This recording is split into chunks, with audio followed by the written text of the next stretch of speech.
The high priestess lies in bed, after which someone addresses her. The main character tells them not to be sad.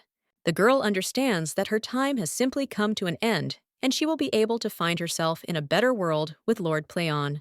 At this time, someone else enters the room, and when he looks at the lady, he almost cries. The girl turns to Fael, after which the guy takes the lady by the hand and becomes interested. How can he live without her? The main character replies that it is not worth it, because he will finally be free. The lady understands that she was a real curse holding back his potential as a swordmaster. Well, after this, the guy screams that everything is wrong, and being near the lady and serving her is the only thing that made him happy in life. The main character looks at him sadly and realizes that she does not regret deciding to offer help to others. But for some, this blessing turned into a curse, as their lives became dependent on her support, and she really is sorry that it happened. One of the guys said that if the lady is reborn, he will still know her about the other one and asked her not to forget about him. The girl claims that her last wish is for him to erase all memories of her and live his own life. After all, she wants with all her heart for him to find your happiness. At that very moment, the girl's hand drops. The guy immediately screams her name in despair. The main character understands that her life as the high priest is over. When she opened her eyes again, she would find herself next to Lord Pleon. At least, that's what it seemed to her. Now the main character wakes up and thinks where she is and who the girl in the mirror is. The lady sees scarlet strands of hair burning in the darkness and thinks that she, although thin, has rather attractive facial features. The girl also thinks whether it could be that she really is. But at the same moment, people notice that the memories of this girl are returning. The lady approached one of the men and claimed that if they got married, she promised that she could cure his son with the help of divine power. But a little while later, the blonde claimed that she lied to him and that she had no abilities. The woman screamed that there was another way to help him and that she did it because she loved him. She also asked to give him another chance to see that she could not live without his love and trust. But the man screamed that she was already getting on his nerves. When the lady with trembling hands put her foot on her wrist, the man only screamed that she could do this, because he didn't even bat an eyelash. The lady understands that everything is clear because this girl's name is Elena Loferson. She is known as the most insidious girl of her time. But the main character wonders whether this means that she has become Elena, or whether she still remains the high priestess Sia. Sha clenches her fist, looking at her bandaged wrist. Well, at that very moment, she hears some sounds, and when she opens the door, he understands that everything seems quite serious, and this person is trying his best to suppress his pain. The lady looks at one of the doors and realizes that the sound is coming from there, so she takes a look at this poor guy. When the girl opens the door to the room, she understands that no matter what, she cannot leave a person suffering from pain. At this time, the young man turns to his mother, and the girl shows him to be quiet, after which he uses divine power on the boy and leaves a little while later. Well then, the lady meets Duke Treon in the corridor, who is Elena's husband. The blonde is surprised at this point and claims that he thought she was unconscious. He also screams that the lady has really done one of her pranks again. The man claims that he feels sick just looking at her. She understands that he is irritated, but she can understand such behavior because she deceived him, so it's not surprising that he harbored anger. The Duke at this time asks the lady just not to say that she tried to do something incomprehensible with Rubio. The woman replies that of course not, and why would she expose a sick child to danger? She also understands that the man must be talking about the boy, and he is only claiming that she can definitely harm him. After which, he slams the door, and the lady understands that, frankly speaking, the situation has not turned out in the best way. This man is quite an influential person in the Empire, but she is nobody, and the girl is thinking whether she will guarantee to live with her as Elena. However, it seems that nothing happened to her divine powers, and then the lady immediately falls to her knees, and also asks Lord Pleon if he will hear her. At the same moment, the lady hears a voice that says, "Of course," and addresses the lady by her name. The main character screams that it is amazing because he managed to understand who she is. The voice answers, "How could it be otherwise? Because his capabilities are limitless, and nothing can hide from his gaze." The lady then asks if he could explain why she woke up in this body. But Lord Pleon, after which he claims that, frankly speaking, he has no idea, and the main character claims that he just said that he can see everything and everyone. After which she keeps asking him what to do now, and whether she should return to her way of life, or whether she should behave like Elena in the attraction its existence. The next day, the Duke comes into his son's room and wishes him good morning. He also asks how the guy feels, to which the young man replies that he is much better. Rubio says he thinks he can even walk, but his father says not to push himself. When the young man stands with his feet on the floor, he claims that he was able to stand up and that he can walk on his own 2 feet. At that moment, the man cries out that this is probably a miracle and asks if he is really sleeping. The Duke immediately hugs his son, and the young man apologizes to his daddy for making him worry. Theron realizes that his son has grown up, after which the young man offers his father to take a look, and the man offers his son to be more careful. The man also thinks that he is interested in how long this miracle will last, and perhaps he should call a priest, so that he can examine Ruby. The main character is heading through the estate at this time. 2 maids bow before her. The girl smiles and nods at them, but the maids just walk past. The girl wonders if they just ignored her. At this time, the lady also hears someone else's voice, which states that it seems that the lady is healthy and feels well. After all, she ate every last crumb, and the other maid says that it's just suspicious. It seems she has gained strength after she almost passed away. Her interlocutor claims that it is unlikely because she usually throws everything in the trash. At the same moment, the main character comes out from around the corner and claims that she did not answer at all. The dishes were magnificent, and it is a sin to turn such deliciousness into slop. At that moment, one of the maids turns to the mistress and asks her to forgive them. They did not mean to offend her. The main character understands that this is somehow strange, because they despise her and fear her at the same time. The lady immediately claims that she is not offended at all, and thinks that she is beginning to understand what the attitude was like there to Elena.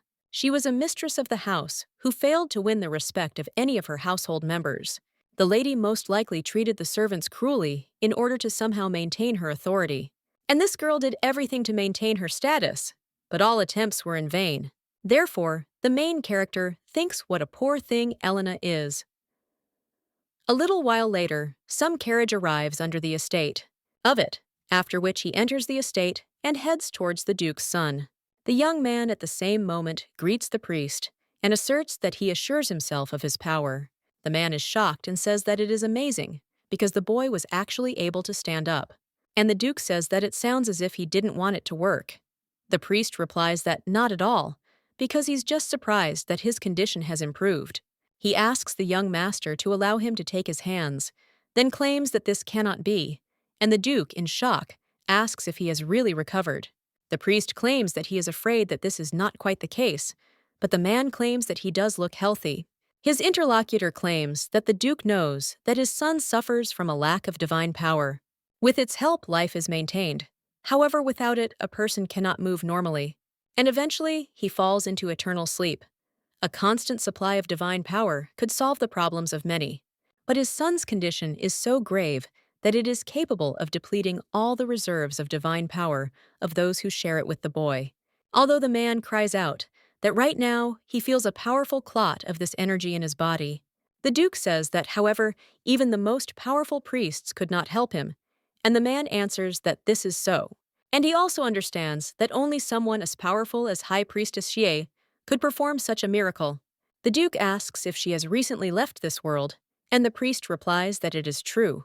He also wonders if they have another priest by any chance, and the young man thinks for a bit, but then remembers the lady's words about him keeping all this a secret.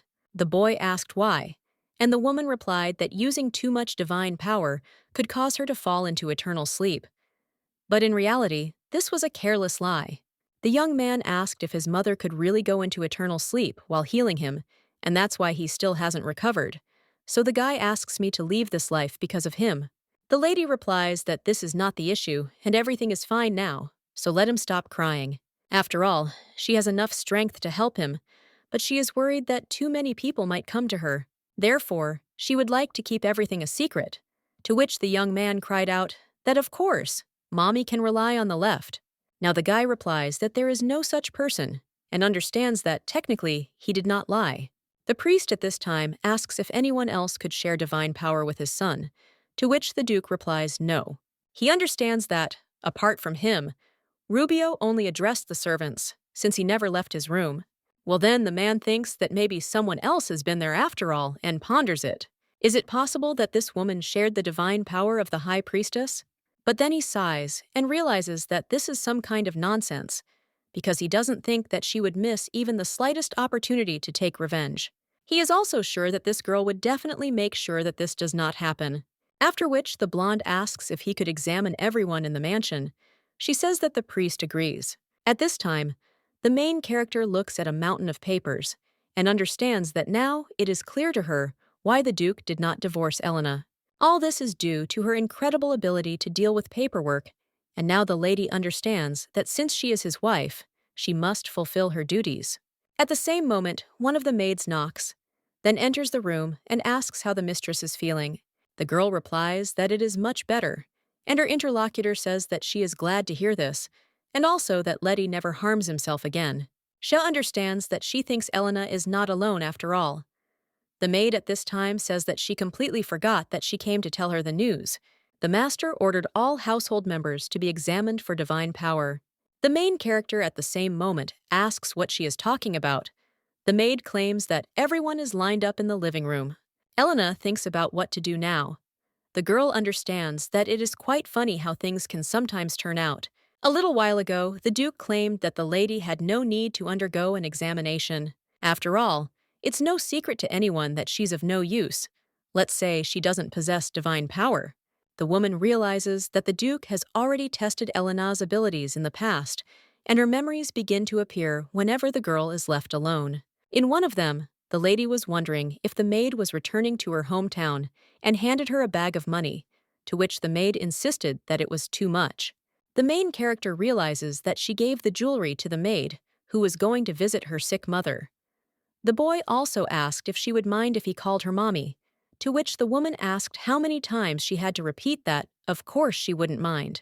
Even though she scolded Rubio from time to time, she still brought him a lollipop with a pain-relieving effect. Based on these memories, Elena seems like a bad person to me, but now when the lady opens the door, then he sees Rubio in front of him and wonders why he is still not sleeping. The woman says that at his age he should go to bed earlier to grow up. But the guy claims that he is hungry. Elena then suggests going to the kitchen and cooking something.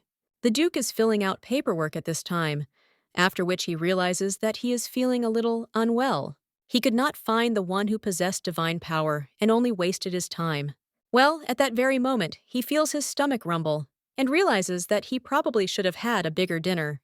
The guy also notices the toast on the table and wonders if they forgot to take it away. Then he bites into it, and he understands that it is prepared quite simply, but very tasty. At the same moment, he hears someone claim that the guy made sure to wash his hands before eating, to which the young man agrees, after which he comes into the room and asks if Daddy has come too. Well, at that very moment, the guy looks at the plate and screams, "Where did his toast go?" He immediately turns to his mother and claims that a thief most likely broke into the house, but the woman replies that everything is not so. After the chip, he says that his toast was eaten by a fat troll. The young man immediately screams what she is talking about, and then asserts that he sees crumbs near Daddy's mouth. The Duke at this time thinks how dare she do such a thing. A little while later, the man sits at the table and thinks that this is incredible. After all, he can't get that delicious toast out of his head. But he doesn't have the courage to ask her to make another one just like it. At the same moment, someone knocks on the door like the Duke and asks if he is busy.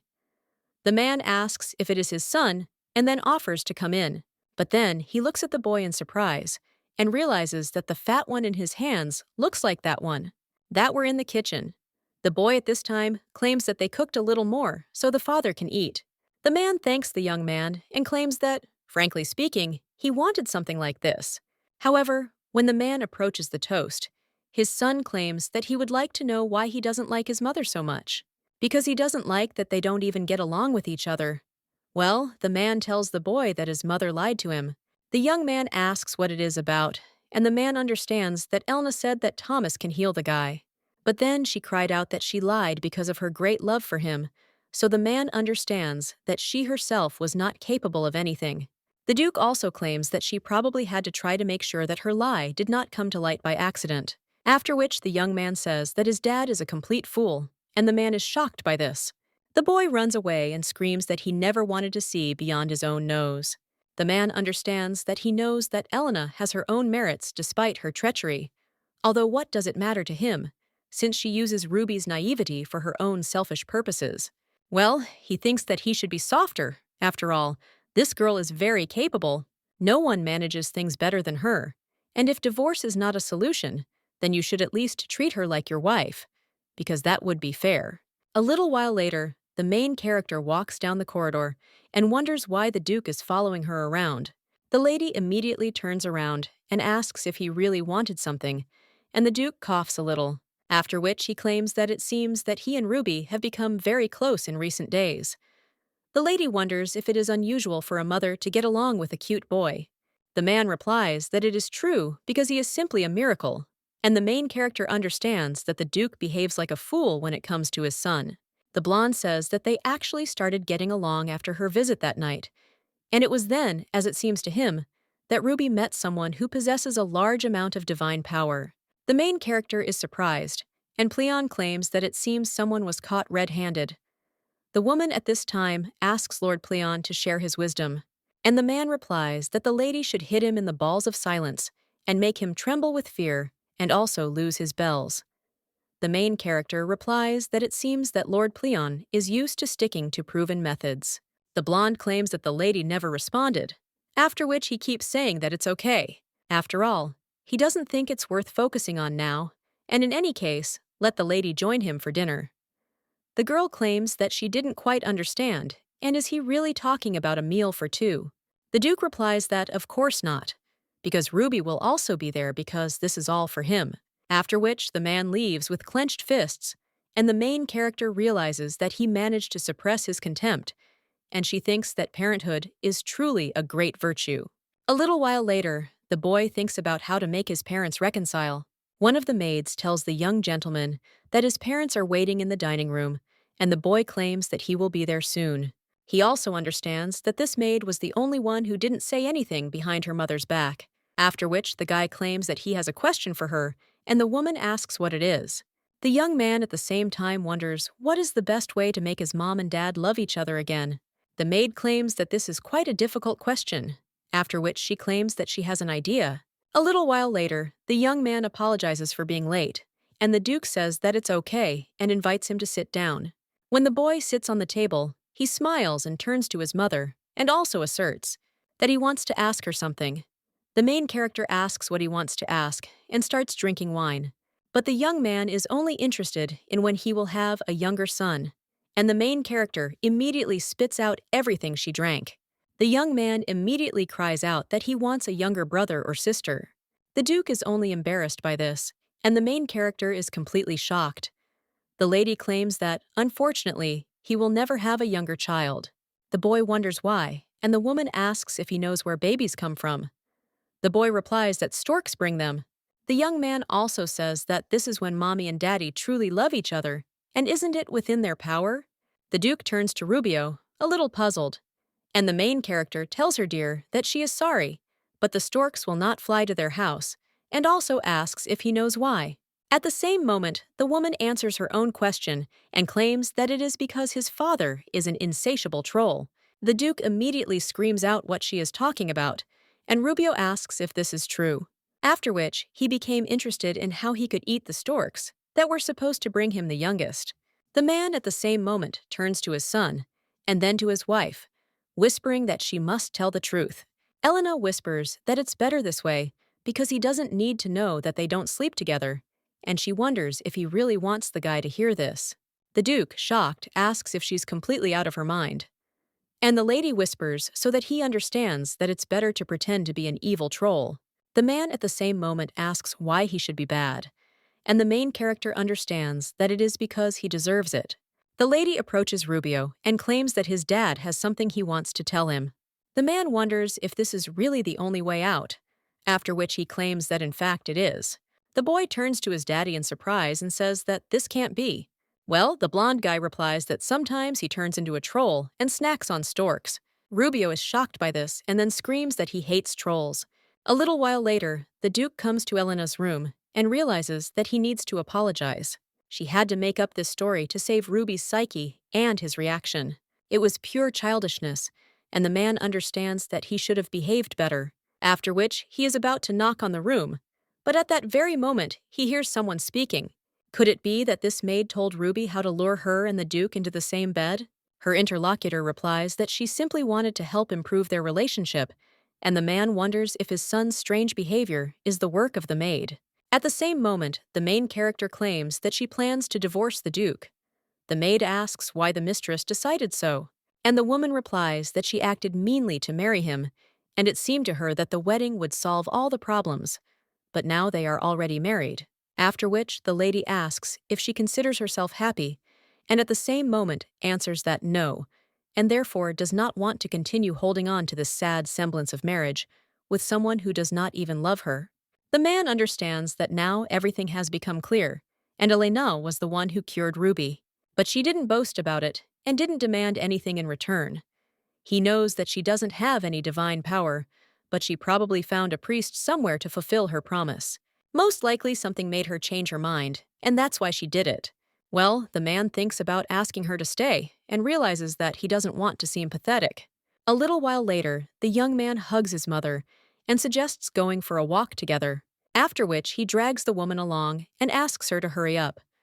The main character tells the young man that she needs to change her clothes first, but the boy only runs away and a little while later runs into the garden. At this time, the Duke is watching the lady from behind a tree.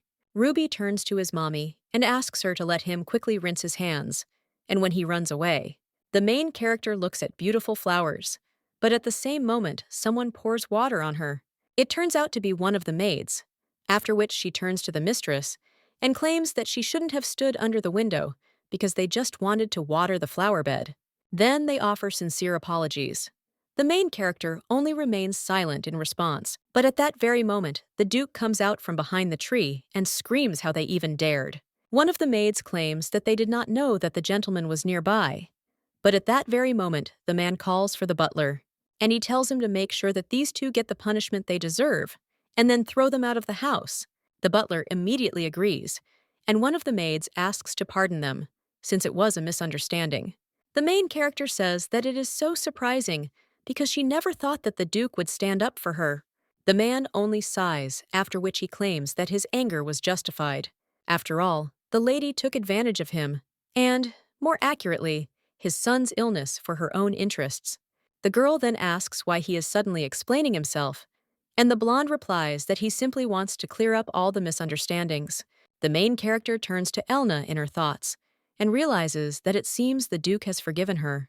A little while later, someone asks Lady Leona what they should do, because none of the respectable people hire those who were thrown out by their own master, and at this rate they will plunge into eternal sleep from hunger, so they ask for help. The woman thinks why should they suddenly help her, since they themselves have crossed all boundaries.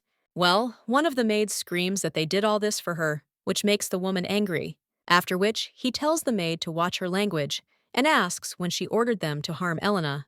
The woman also says that they shouldn't have crossed the line, and one of the maids apologizes and also claims that they didn't notice at the Duke's. The woman tells them not to worry, because she will hire them both when she becomes the mistress of that house. But for now, she will make sure that they do not die of hunger. The maid immediately cries out that they are very grateful to Lady Leone. The woman understands that she needs to hide these two away and wonders if the Duke's heart has really thawed. But then she smiles and thinks that, okay, I need to see everything with my own eyes, and the woman says that the maid can go. When the two come out, the lady declares that it is finally her turn to marry the Duke. The main character, a little while later, finds herself in the storage room, because the mistress of the house must make a list of all the things she has. This includes not only food supplies, but also dishes and, of course, luxury items that are used on occasion. However, what caught her attention the most were the magic potions. The woman wonders if it is true that the Templars, who are a spiritual knightly order, used them. The potions ranged from simple mixtures to more complex concoctions. At this time, one of the servants turns to the lady and claims that guests will arrive very soon.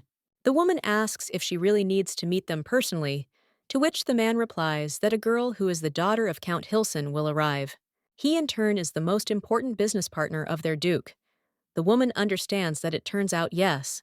So there's nothing to be done, and I'll have to do my wife's duties. A little while later, the lady stands near the duke.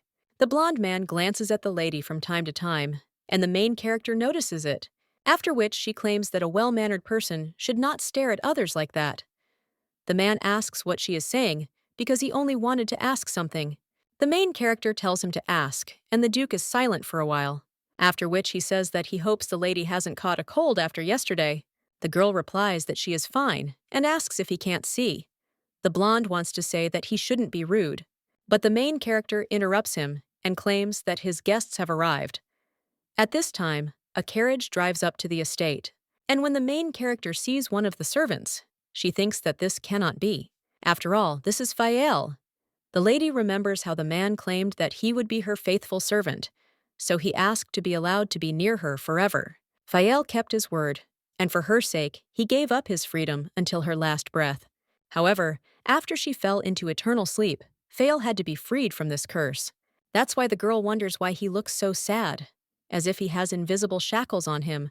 The main character immediately turns to the guy and asks how it happened that well, the young man with green hair interrupts the lady and asks if they have met before. The girl immediately covers her mouth and realizes that she needs to pretend that she is Elena, after which the lady even asks her to forgive her, because she did not expect to see a Knight Templar at all.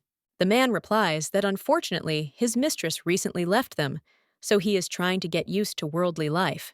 Elena says that here it is, just like the Duke silently watches the lady. At the same moment, someone else addresses him, and she tells the Lord that it is a great honor for her to meet him again, and she also hopes that during her absence, everything was fine with him. The man thanks her for her concern, but claims that he thinks there was no need to visit him in person. His interlocutor claims that her father asked her to join him, but to be honest, she wanted to see him herself. Leona wonders when dinner is planned, because she is already exhausted from hunger. The Duke turns to the butler, and the man states that the evening meal is due in 2 hours, but he will see what can be done. Lady Leona says that she is very grateful to the master, and the main character watches all this, and he understands that it seems that this girl is not indifferent to the Duke. At this time, the blonde suggests going inside. When the woman follows him, she turns to the main character and grins evilly. Elena wonders what kind of look this is, after which she realizes that she is not going to fight with her for the Duke, but if she had to share the cake, she would have been more enthusiastic. But when this woman ignored her like that, the feeling was quite unpleasant, and the girl thinks how to react to this. A little while later, the girl is in her office and realizes that she should forget about Fael for now. But then she starts wondering what Ruby does all day. The woman gets up from her seat and goes to the window. But when she sees the boy, she is surprised. After all, the young man sits with tears in his eyes. The main character immediately runs out of her room. The lady is heading down the corridor, and Faudin, noticing her, understands that it seems that this woman is in a hurry and looks worried. He also thinks whether to go after her, and a little while later, the main character approaches the boy. Fine hides nearby and realizes that this boy must be the Duke's son. The main character asks the boy why he hid, and whether Lady Leona did something bad. The young man claims that he served as she said behind his back while he was sick. When the boy was lying in bed, he heard the woman say that the maid should not worry about the boy, because the Duke would forget about him as soon as she gave birth to a healthy child. So the boy says that he doesn't want someone like her in their house. He also asks his mommy if he is a bad son if he has such thoughts. The woman replies that it is normal to hate someone. Otherwise, Lord Pleon would not have allowed such feelings to exist. Well, if it really bothers him, then let the boy try to think whether his hatred is justified. The main character understands that turning points always come unexpectedly. A little while later, the man with green hair was lying covered in red liquid, and one of the priests was saying that his wounds were too serious, and he didn't have a chance. The main character immediately approached him, and one of the priests asked the lady to stop, because she could fall into eternal sleep if she gave him too much power. After which, the lady completely switched off, and now she understands that if this really bothers the guy, then let him try to find a solution. The process may be quite painful, but it will answer the question why. The lady thinks that everything is simple because she didn't want to regret that she gave into it after trying. Now, the woman claims that she would not want him to be sad, thinking that he missed something, for which the young man thanked his mother for her wisdom. Well, when the girl goes further, she sees Fael and asks how long he has been there. The man asks the lady for forgiveness and claims that he once heard from someone the words she just said. The main character understands that she needs to urgently change the subject, after which she asks if this is true, and also asks how he likes the life of a wandering knight, to which the guy replies that it's quite good and sometimes even very good. But he thinks that his wanderings are over because he has finally found a worthy person whom he could serve. The guy looks at the lady with a smile on his face, and the main character wonders if he really figured everything out so quickly. Lord Pleon says that the lady somehow cleared out getting into trouble, but the main character tells him that now is not the right time. But the man says that the poor thing needs his advice, and for example, he always wanted to shove flowers up this guy's nose. At this time, the main character is wondering where he gets such thoughts from, and that this is a complete disgrace. The guy with green hair at this time asks if the lady is okay, and she replies that she is just a little dizzy. The young man turns to his mother and asks how she is. The woman suggests that he not worry, but just go back inside and rest a bit. Fael claims that he will escort them back to the house, and the girl understands that this is how it will be. But no matter what, she shouldn't remind him of Sia. A little while later, they arrive at the mansion. Well, at that very moment, she hears someone screaming that her jewelry is missing. The woman also turns to the maids asking them to find them, and one of the maids turns to Lady Leona and asks her not to worry. The main character asks what happened. Her interlocutor replies that it was Lady Leona's necklace, which is also called the Heart of the Sea, seemed to evaporate. The woman at this time claims that she cannot believe that someone stole it, and then he looks angrily at the main character, and she understands that for some reason, she has a feeling that this will not end. A little while later, the Duke says that the lady should explain herself, because he is uncomfortable with the thought that she was involved in what happened, but the necklace was found in her bedroom. The blonde is wondering if she plans to continue to remain silent, but the main character is thinking about it. Is there any point in explaining anything if he still won't believe it? Lady. At this time, Leona claims that this cannot be, because she understands that the decoration is inlaid with a very expensive stone. However, why would such a noble lady like her steal him? It's such a cunning plan. The woman also claims that the circumstances seem quite suspicious, and this makes her feel disgusted. The main character at this time only smiles and thinks that the woman should not worry, because she will be able to prove her innocence. The Duke, looking at her reaction, claims that now is not a laughing matter. Elena understands that if she proves that she was not involved in what happened there and now, then a wonderful excuse for divorce will appear. The man at this time screams that she at least tried to convince him otherwise so that he could help. Well, at that very moment, someone screams that Mommy would never take someone else's necklace. Leona says what a poor boy, and she really likes his attempts to protect his mother. But they need concrete evidence, and not just words, to which the young man cries out that he is the evidence. They returned from a walk a few minutes ago, but the woman claims that this does not change the fact that the necklace was found in her bedroom.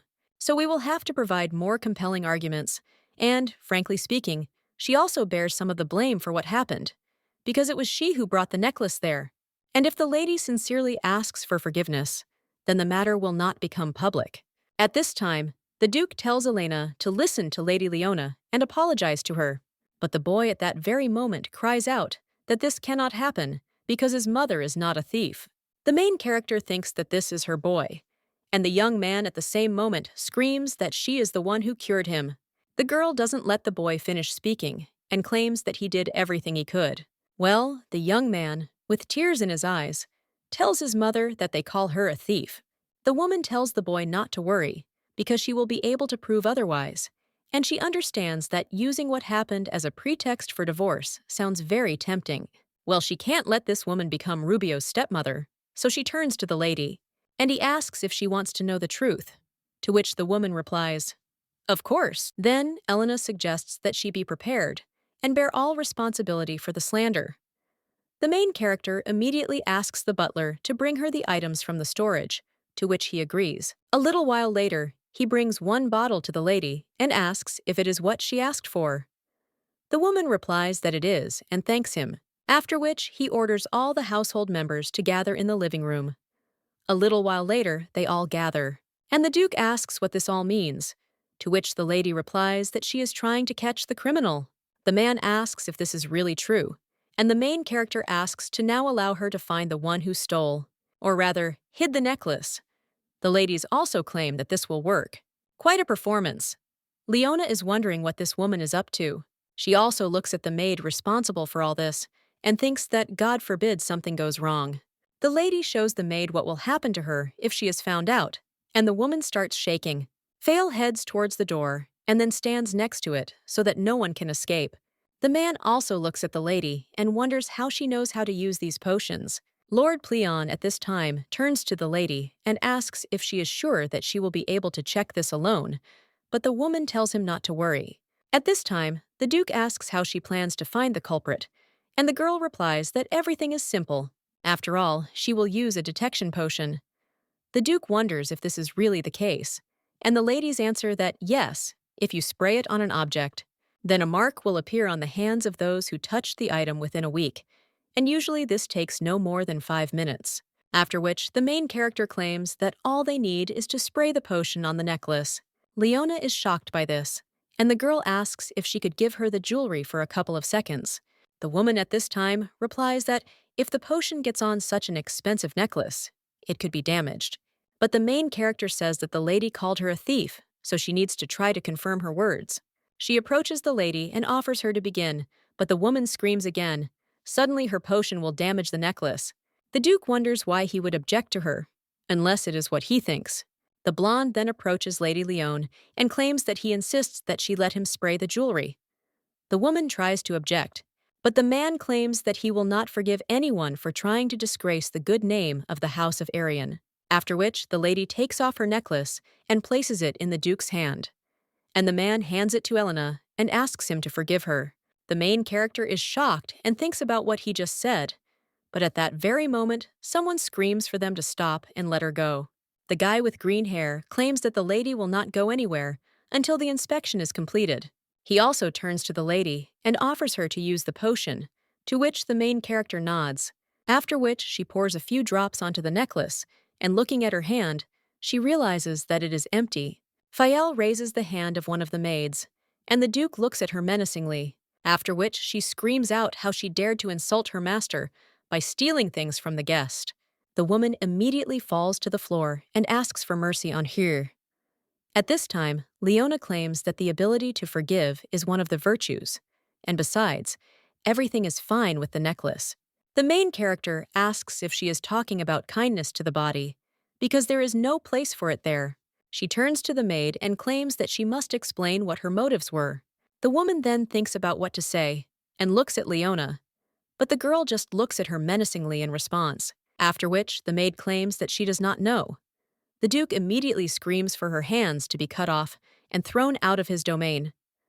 The woman asks him to wait, after which he screams at Lady Leone and grabs her by the dress and asks her to save him because she simply carried out her order. The woman at the same moment wonders what the impudent thief is talking about, and did she really have the courage to insult not only her master, but also his guest, after which the woman says that her tongue should also be cut out. We must do everything possible to prevent her from spreading such heresy outside the home. Well, at that very moment, the woman wonders why they are all looking at her like that, and whether they really believed her blatant lie. At this time, the Duke wonders if she is somehow involved in what happened, and the woman asks how he even came up with such a thing.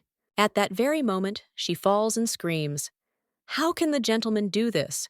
And can the words of some thief really mean more to him than hers? After which, the Duke looks at her and realizes that he has no evidence against her. He also says okay, and suggests to finish it already. The Duke also turns to the butler and tells him to take the maid away and lock her up, to which he agrees. Ruby at this time looks out from behind the door, after which he runs to his mother. He immediately hugs the woman and claims that he is so happy because he did not have a drop of doubt. The lady then says that everything is fine and also looks at the Duke. He in turn only looks away. Leona tries to leave the estate, but the guy with green hair asks where she's going. The girl replies that she must attend the girl's funeral, after which he starts screaming, asking her to forgive him. At this time, the man says, "What an interesting lady this is." And the main character understands that, with these words, Lady Leona left the mansion. A little while later, Elena is sitting behind the papers again, but the lady hears some sounds that distract her. At the same moment, the main character puts his pen and heads towards the door. Opening it, the Duke appears there, and the lady wonders what happened.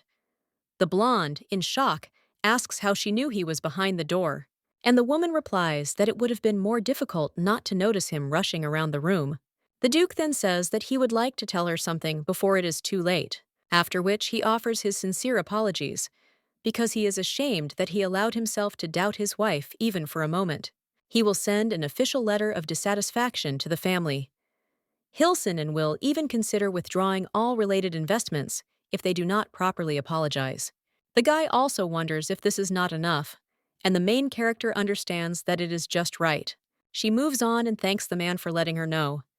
People understand that even if they deign to apologize, they will do it too fakely. There will be as much sincerity in their words as in the false smiles of these maids. The butler consulted with her on how best to punish Anna, and he suggested that she cut off her hands. However, they agreed that expulsion from the mansion was quite enough, and in the end, she simply became a victim of Leona. At this time, one of the maids asks if the lady is going for a walk to drink. If so, they ask to let her join them. The girl understands that it seems that her mercy has made a good impression on the other maids. A little while later, Ruby turns to her mother, and the woman realizes that she has successfully managed to drive out both Leona and the traitor Anna. The girl also realizes that it seems they were able to get rid of everyone properly. Well, when the main character turns around, she thinks what the hell the guy behind her is still doing there. The boy immediately turns to Fael and claims that he dreams of becoming a strong knight like him. The man smiles and claims that it looks like the Empire will get another great swordmaster someday. And the main character at this time turns to Sir Rodrigo and asks when he plans to leave them. The man replies that a knight's duty is to protect the weak, and the main game does not think since when the Duke's wife began to be included in the category of the weak. However, this guy did not last long, and a little while later, the young man claimed that a messenger from the royal palace had been sent for him. Elena said how sad it was, because Ruby would be very upset, but she herself understood that this guy would finally disappear. Although the man claimed that he could always refuse the royal invitation, and the lady asked what he was talking about. After which the guy approaches her and claims that no one in the entire kingdom cannot hold the master of the sword except his own master. The main character looking at the guy understands that with these words, he asks her to order him to stay now. The most sought-after knight of the kingdom begs to let him serve her, and it's all because of some nostalgia. The woman claims that she does not understand and is interested in what benefit he gets from serving her person. And the guy claims that he accidentally witnessed his conversation with his son, and these words reminded him of someone who was dearer to him, someone so valuable that he had not even dared to come close to harm until now. After which the young man asks to accept him, because the presence of a swordmaster would definitely benefit their family. The main character claims that Fael is a good person, and she would like everyone to know about it. They simply have no right to hide him and his talent from this world. The guy then thinks, if it is possible, that now before him is the priestess Sia, after which he takes the lady's hand in his own, and he claims that even her parting words remind him of his late mistress. He also says that he will do as the lady pleases, and he has already failed once her. Therefore, he will not dare to neglect the wishes of the one who reminds him of her. When the guy leaves, the main character can finally breathe a sigh of relief and realizes that she was already afraid that he could have guessed everything. Cleon, however, claims that he is deeply concerned that this imaginary person gave in so easily. But the lady was once his main reason to live, so he bets that the young man will find another excuse to return to her. The next day, the main character approaches the Duke and claims that Ruby asked for a sword for training, so she asks if she can walk with him to the main street to do some shopping. But then the Duke cries out for her to wait a second and wonders if she really had a private conversation with Sir Rodrigo that night.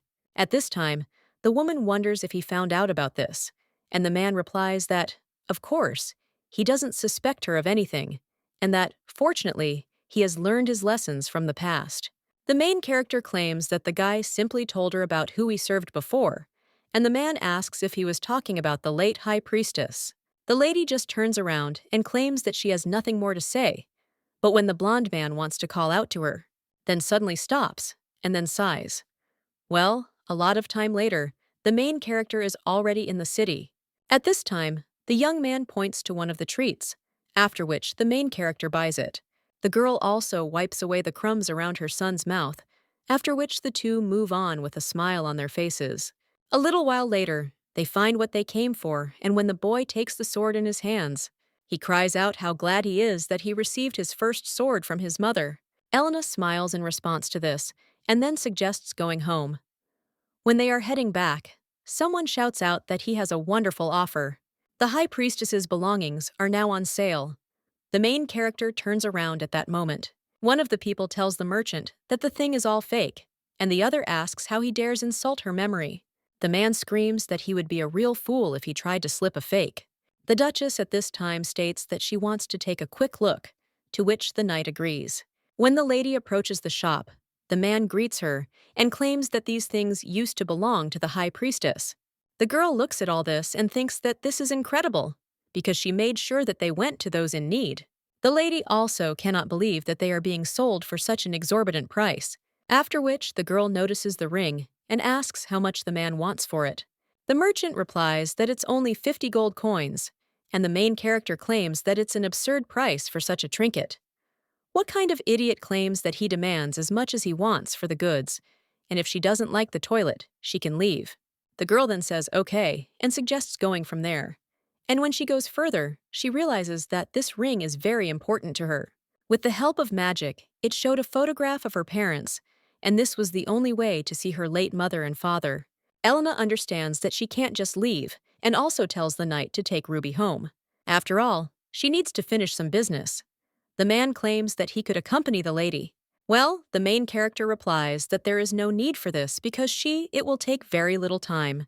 A little while later, the main character returns to the merchant and asks if he still has the ring. The man replies that it was bought a couple of minutes ago.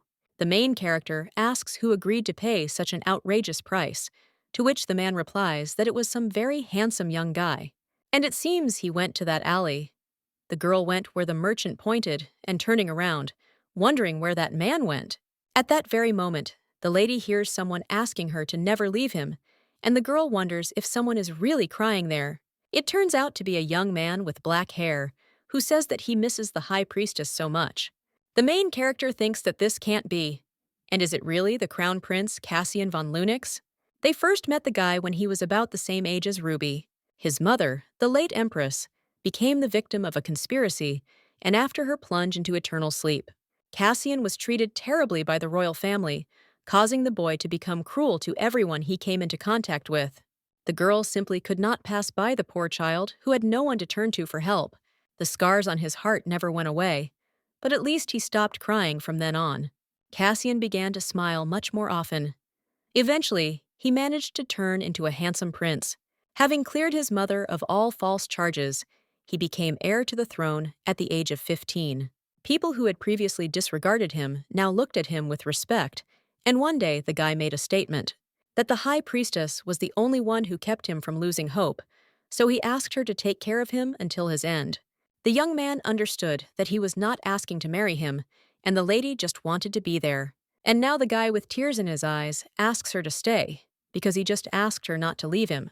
The girl then sadly says his name, but the brunette turns around at the same moment, and he cries out, "Who dared to disturb his peace?" The main character understands that she has been noticed. Then, he claims that the merchant said that he bought the ring. The guy replies that this is true, but the lady may not even think about it. After all, he is not going to give it to him. The girl then asks to be allowed to ask about something, after which he asks why he paid such a high price for such a trinket. The guy replies that he didn't care about the cost, because the ring belonged to someone dear to him. The main character realizes that Fael wasn't the only one who lived in her shadow. Well, at that very moment, the guy turns to the lady, and he claims that she seems very familiar to him, although he is sure that he has never seen her. After which, Cassian even asks if they have met before. The main character wonders how this happened, that all these men have such a well-developed intuition. But then the lady looks at the guy's eyes, and she wonders if he is suffering from insomnia, because he looks very tired. The brunette replies that he slept normally, probably 10 days ago, and the emptiness left after leaving a loved one does not allow him to fall asleep. The main character sighs and realizes that this is not a reason to be proud. Her divine power dealt with his insomnia quite well. A small amount of divine power is needed to heal a minor cut. Would make the guy fall asleep in a flash. The brunette looks in the mirror at this time and wonders if he really looks that bad. And the main character suggests that he not go anywhere, after which the lady approaches one of the merchants and buys water from him. After which the lady heads to some alley and turning around realizes that it seems there is no one around. The girl uses holy power on the glass and then heads towards Cassian. The main character hands him a glass of water and offers him a drink. Well, the guy asks, how can he know that it is not poisoned? The girl herself drinks from this glass and claims that it is just ordinary cold water. She hands the glass to the brunette and asks if he wants one, but if not, then okay. After all, she drinks it all herself, but at that very moment the guy snatches the glass from her hands and also claims that cold water will help to come to one's senses. The girl thinks what a little bastard he is. At this time, the brunette asks if she wants to know who she just reminded him of. He thinks that if he tells, he will do the right thing, after which he hands the lady a glass and claims that she just reminded him. But before the guy can finish speaking, he falls to the floor, and the main character just smiles. A little while later, she lays Cassian down on the bed and realizes that he deserves to be happy after everything he's been through. So let him stop living in the past, because it's painful to look at. When the lady is about to leave, she also pays attention to the guy's hand, which contains the ring. The girl understands that Cassian is no longer a child and she is not the high priestess, so she needs to face the truth. A little while later, the boy opens his eyes and one of the servants asks if His Highness is awake. The brunette wonders if it's already morning and what happened, but at that very moment he screams, how can it already be morning when just recently there was impenetrable darkness? At this time, the servant asks His Highness what happened, and the guy looks at the glass of water, after which he becomes interested in where that girl went. But the servant asks what he is talking about. After all, he was the only one there and decided to stay, so that no one could disturb his sleep. Cassian says that this is how he understands that the lady has disappeared. A little while later, the guy heads to the palace. He also remembers how the lady with red hair asked him if he was suffering from insomnia, because he looked very tired. The brunette realizes that her eyes and manner of speech reminded him of the high priestess Sia, after which the man turns to Gerald. And when he responds, His Highness states that he wants to ask him to find someone. It is an attractive girl with fiery red hair and eyes. A little while later, someone addresses the lady, and he claims that an invitation has come from the royal palace. They are throwing a ball in honor of foreign delegations, after which the maid asks if the lady plans to attend the reception. A little while later, the main character realizes that she had no choice, except accept the invitation and have to fulfill the duties of a wife until they get divorced. At this time, one of the ladies asks another if it is really true that the Duke and his wife have become closer, and that the rumors are true. The other says that they say that such a thaw is connected with the recovery of their son, and she also heard that the Duke's wife had a hand in it. But the other one claims that, to be honest, she doesn't really believe it, and everyone knows that she lied about her divine powers. One of the ladies realizes that she is terribly curious about how true the rumors are, but she wonders if she should ask. After which, the girl even remembers how one of the aristocrats wondered if she had really managed to cure the boy. The lady with the blonde hair understands that Elena did not tolerate disrespect towards her, even when her disagreements with the Duke were no secret to anyone.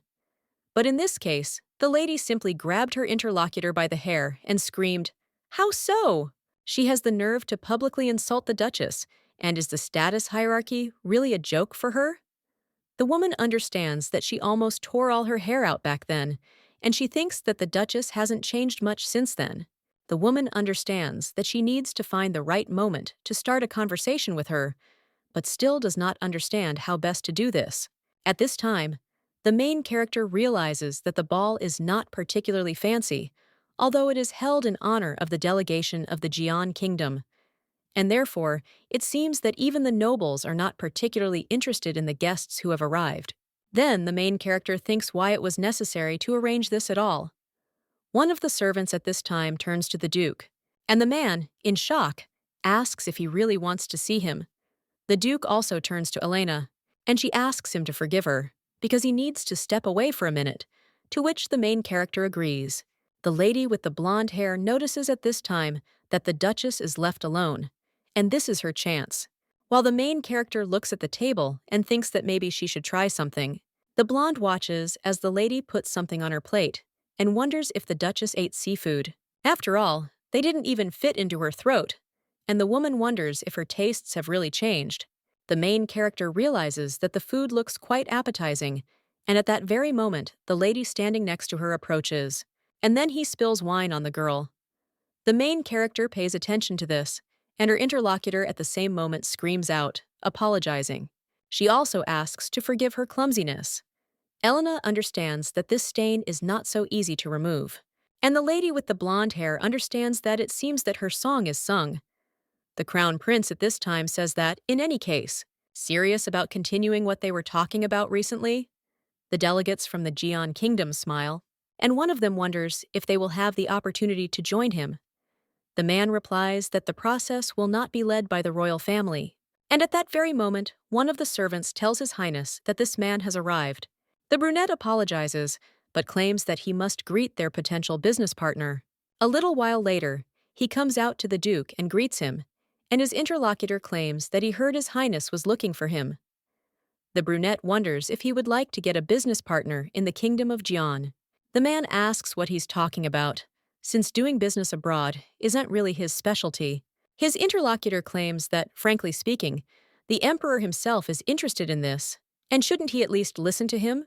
The blonde argues that he needs to weigh the pros and cons before making a decision, and Cassian says that it is a wise move, so let him spend his time usefully and think carefully about his proposal. When the guy goes further, he realizes that this is great, because now he can meet Elena alone. At this point, the blonde is already imagining how the girl will pull her by the hair and screams with insults. And the girl also thinks that she liked the company of the Duchess, and she hopes that she will finish quickly. But the main character just extends her hand to the lady and asks, what about her? And also whether she is okay.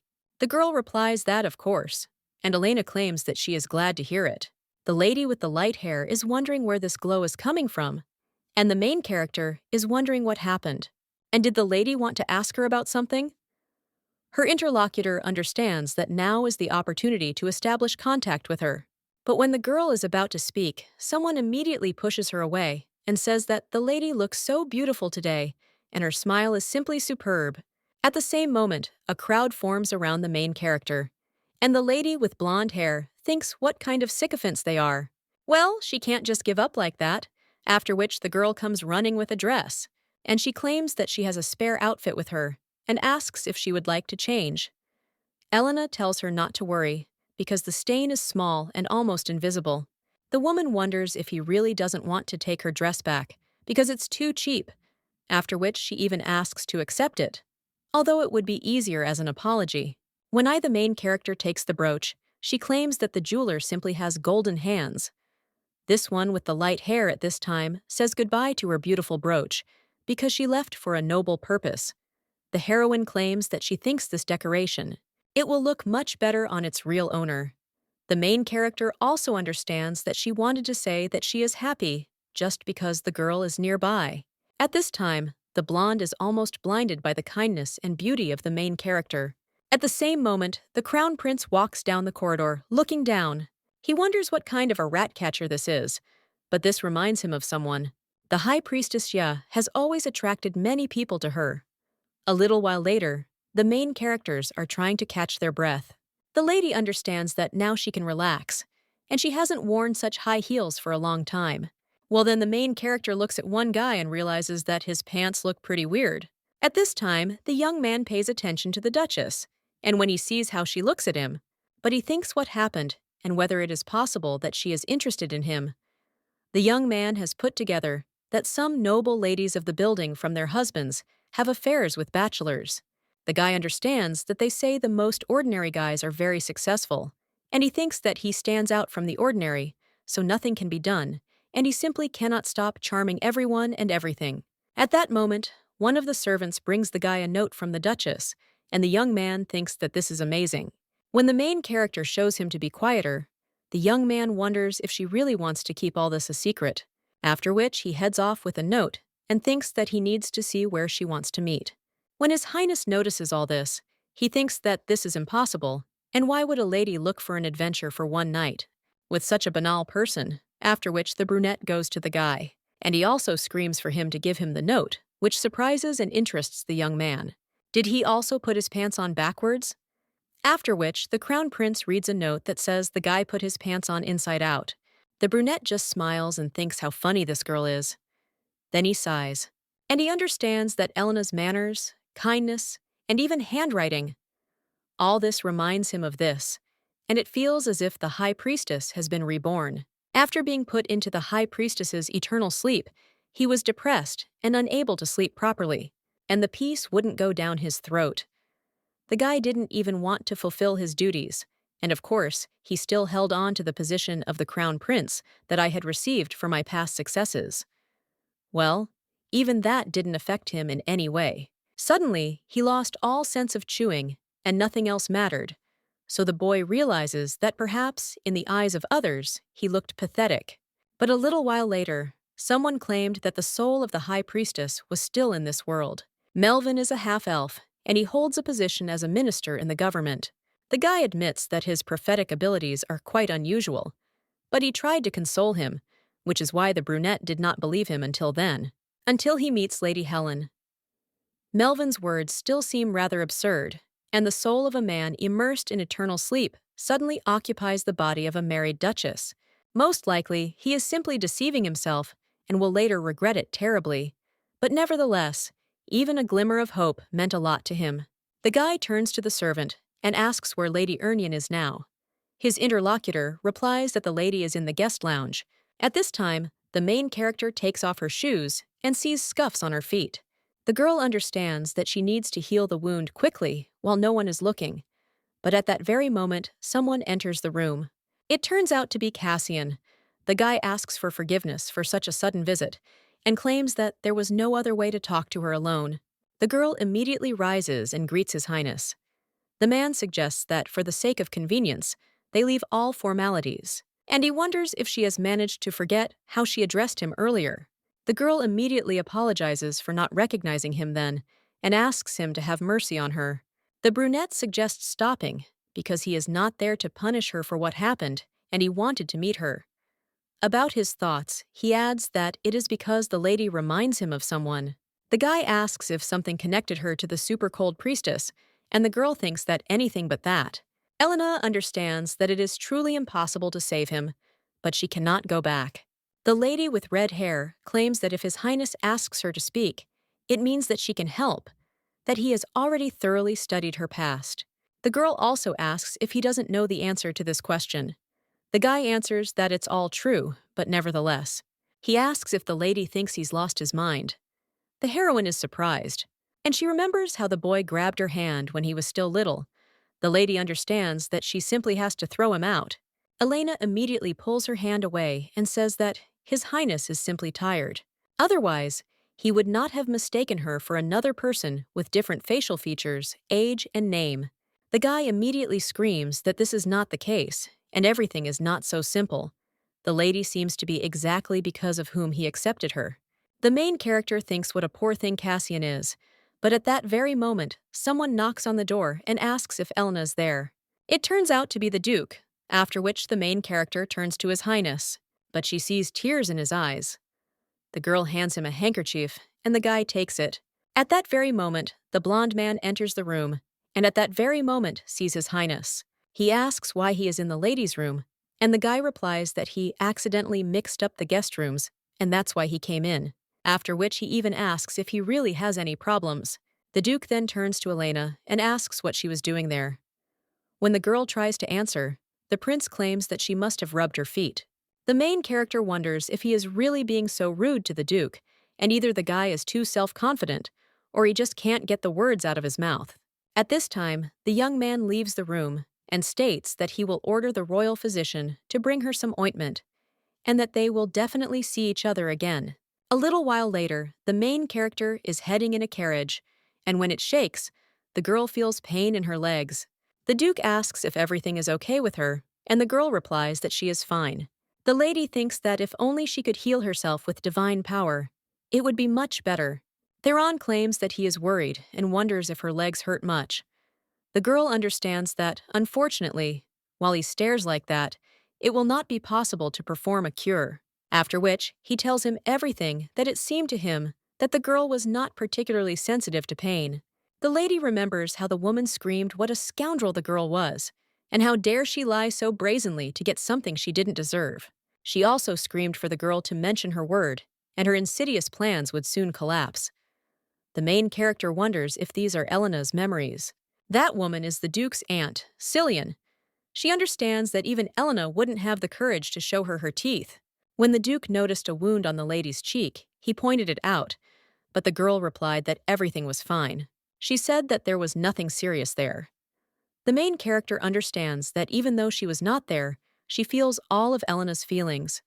The girl was glad that the Duke finally paid attention to her, but his statements only made things worse. The blonde said that, as he thought, the lady was not particularly sensitive to pain that day. Elena didn't even go to the doctor because she said that she was fine. Now the main character can't believe that he is basing it on what happened then, and he ruined her whole mood, after which the girl claims that all people feel pain in one way or another.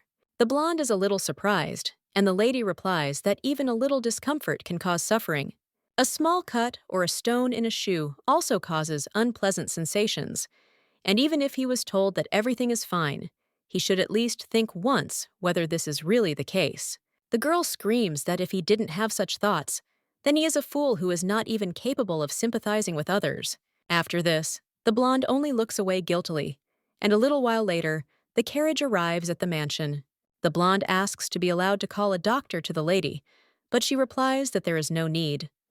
The lady also claims that she is not worthy of bothering such an insensitive bastard with some unfortunate callous. The girl also understands that it seems she went a little too far, although what does it matter to her, since they will soon get divorced anyway. A little while later, the main character is in her office, healing the wound with holy power. At that very moment, someone knocks on the door and claims that the owner has ordered her to take care of her wound. But the girl tells the maid to tell him that there is no need for this, to which she agrees. The main character understands that it is quite difficult to return the lands that came into the possession of the Duke as her dowry. Well, at that very moment, someone bursts into the room and asks why the lady is behaving like that. He also cries out for the girl not to let her hatred for him deprive her of the help she deserves. The main character answers that she can handle such a trifle herself, and her interlocutor nods. Does she really want to say that she knows everything better than the doctor? The lady replies that it was not such a serious problem, and the pain went away in the blink of an eye. Elena understands that she didn't mean to be sarcastic, but what difference does it make whether he was offended or not? It was just a matter of getting a divorce, and that would be the end of it. From that day on, the Duke began to ignore her completely. Well, she decided to answer him in kind. However, Ruby did not understand such a sharp coldness between them after the recent reconciliation. When they were all sitting at the table, Ruby felt the most uncomfortable. The young man asks his mother if she has quarreled with his father again, and the girl replies that one day he will understand that it is simply impossible to get along with everyone. The young man then wants to say something with tears in his eyes, and the main character asserts it, that becoming friends is always possible, and the boy asks if she is really serious. He also wonders if he and his dad will sleep in the same bed again. At the same moment, Hertz keeps his fork, and the girl realizes that it seems he did not expect such a turn of events. The lady also claims that she is afraid this will not happen. The boy at the same time asks why, and does she really not like Daddy? And the girl replies that his father has some secret that he doesn't know about yet. After which, the lady offers to tell him that every night he turns into a scary big troll with 8 arms. But at that moment, the Duke closes her mouth. And he claims that his mother is just joking and, to be honest, they were planning to sleep together from today. The main character wonders if he is serious, and what the hell is going on in his head. The girl understands that she will not sleep in the same bed with him for any amount of money. The Duke at this time wonders if she is seriously going to upset Ruby by saying no, and let her just look at how happy their boy is. The main character looks at the young man, and he says with a smile on his face that his mommy and daddy will finally get along. That's why he's so happy.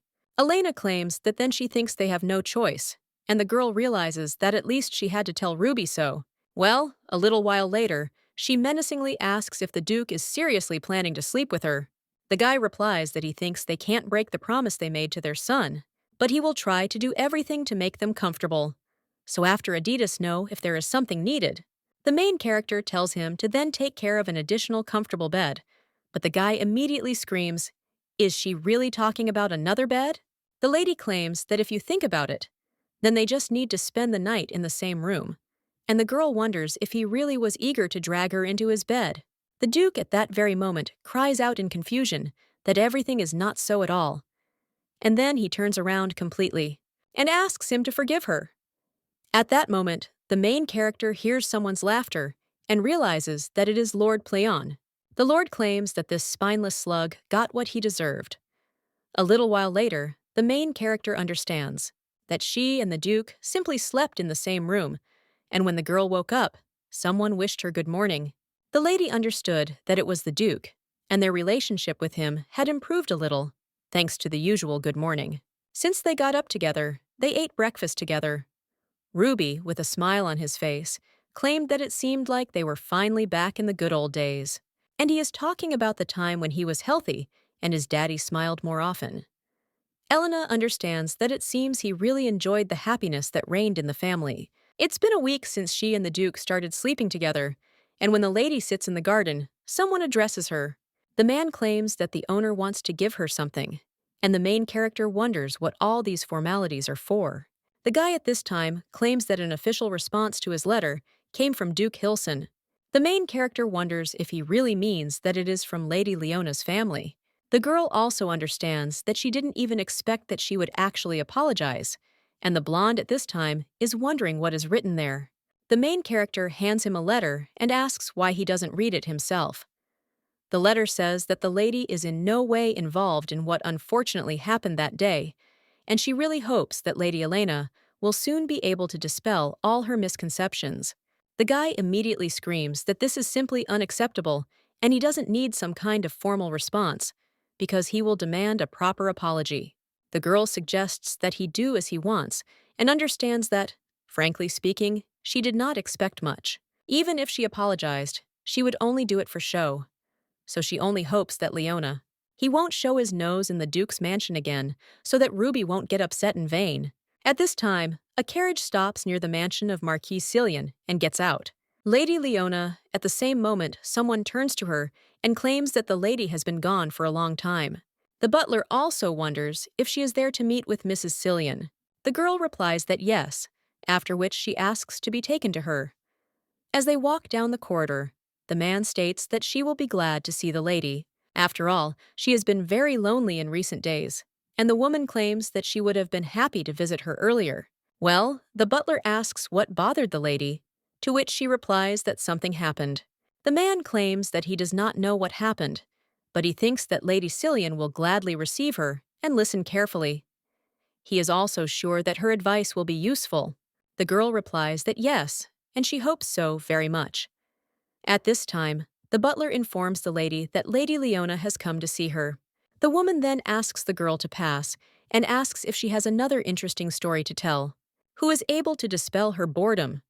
The woman is the mother of Marquis Silian and the aunt of Duke Ernion. Leona says that she is glad to greet the lady, and the woman invites her to come in and sit down. The lady thanks her, after which she claims that, in fact, she recently visited her nephew, and she is very uncomfortable to say, but one of his maids accused her of stealing. The woman immediately screams that this scoundrel Elena should have kept a better eye on the servants, and she really let them go completely. The woman also screams how she dared to insult such a beautiful young girl. She immediately hugs Leona and says that she is so sorry, so she promises to make sure that the girl's spirit is not in the house. Leona thanks Mrs. Silian for her kindness. A little while later, someone informs the lady that Lady Silian has arrived. The main character thinks about this and realizes that this woman is the Duke's aunt, who insisted on throwing Elena out of the Irian's house. The girl also wonders why she would come at such a late hour. A little while later, the Duke turns to his aunt with a smile on his face, and the main character realizes that she had no idea that he could smile. At this time, the woman says that the guy doesn't have to worry, because she doesn't plan on staying there for long. Elena understands that at a young age the Duke lost his parents, so Lady Silian became his guardian, as a result of which she gained unlimited power in the Irian estate. The woman at this time tells Elena that they haven't seen each other for a long time. The main character understands that, even though she is Silian, this woman is de facto the one running the family Irian as she pleases. The main character bows, and he greets the woman, but at the same moment she asks her to forgive him and states that she would not like to disturb them even more at such a late hour. The blonde man tells his aunt that he is fine and wishes her good night. The woman at the same moment turns to the butler, and she claims that she has some business with him, so let him follow her, to which the man agrees. The main character understands that it seems that this woman is up to something bad. A little while later, when the girl is heading to her office, someone screams at her. Elena understands that it is the maid, and wonders why there is such a rush at such a late hour. The maid tells the lady that Lady Silian ordered the butler to bring all the accounting books, and she said that she would personally check them in order to find out if they were not in alignment, and she also knows about what happened to Anna. And now, all the servants are getting the fifth. The main character is interested in what she is talking about and wonders if the woman really knows about Anna. They didn't advertise what happened to her and Leona's necklace, but then the main character suddenly understands.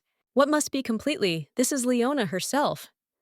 At the same moment, the girl clenches her fists, and she thinks how deeply mistaken she was if she thought that she would be able to put Lady Silian in her place. A little while later, the woman screams that this is simply disgusting and asks where the discipline is. The absence of a real mistress of the house is no excuse for such sloppiness, and the woman wonders if their job isn't to do everything possible for this family.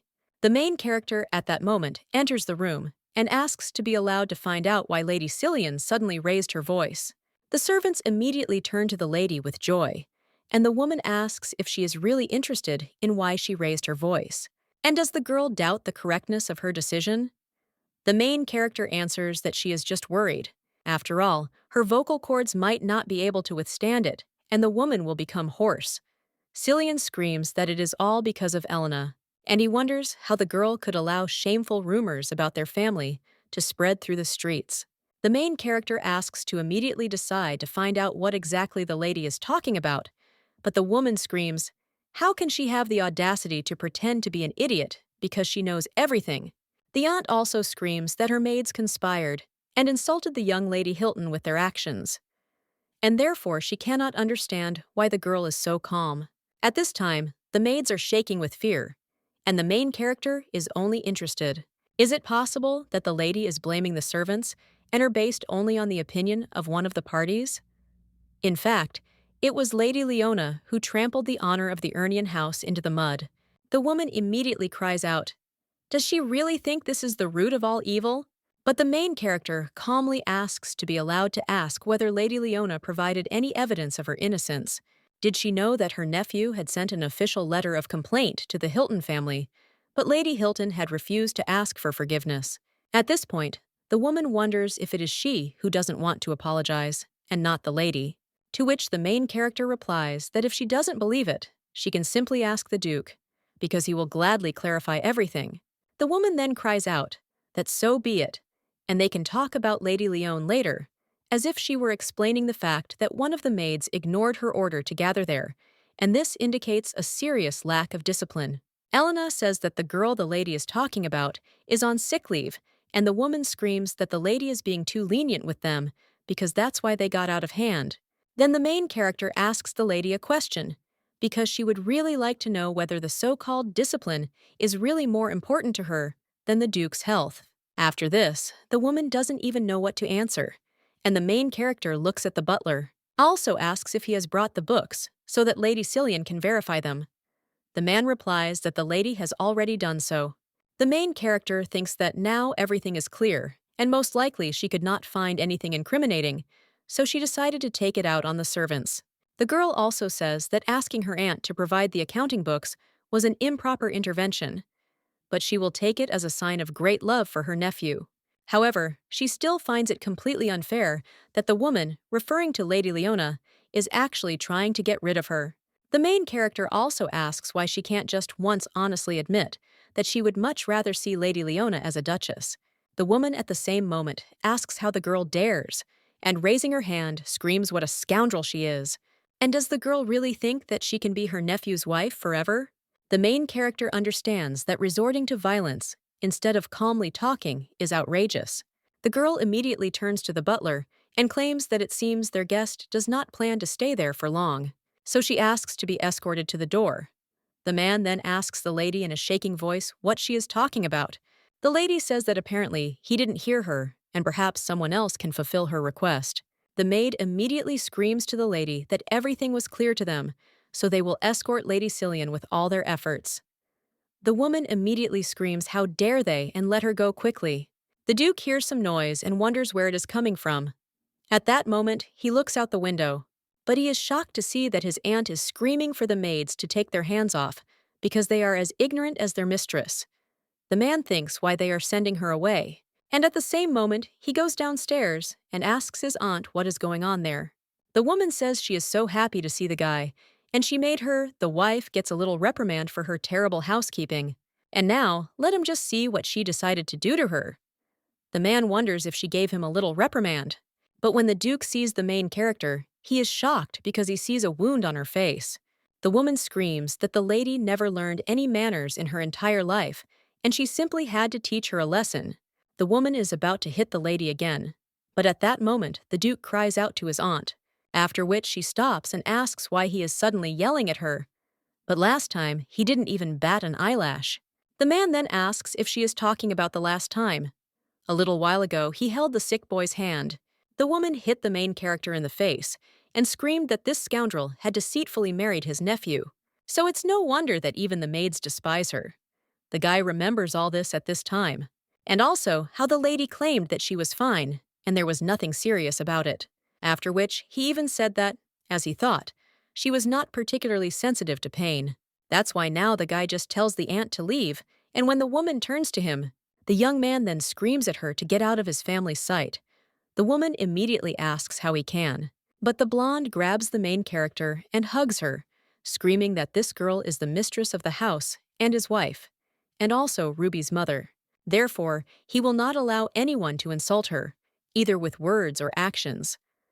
The guy also says that Silian should be escorted out of the estate, after which the woman with a sad expression on her face enters the carriage. But the guy doesn't even look at her.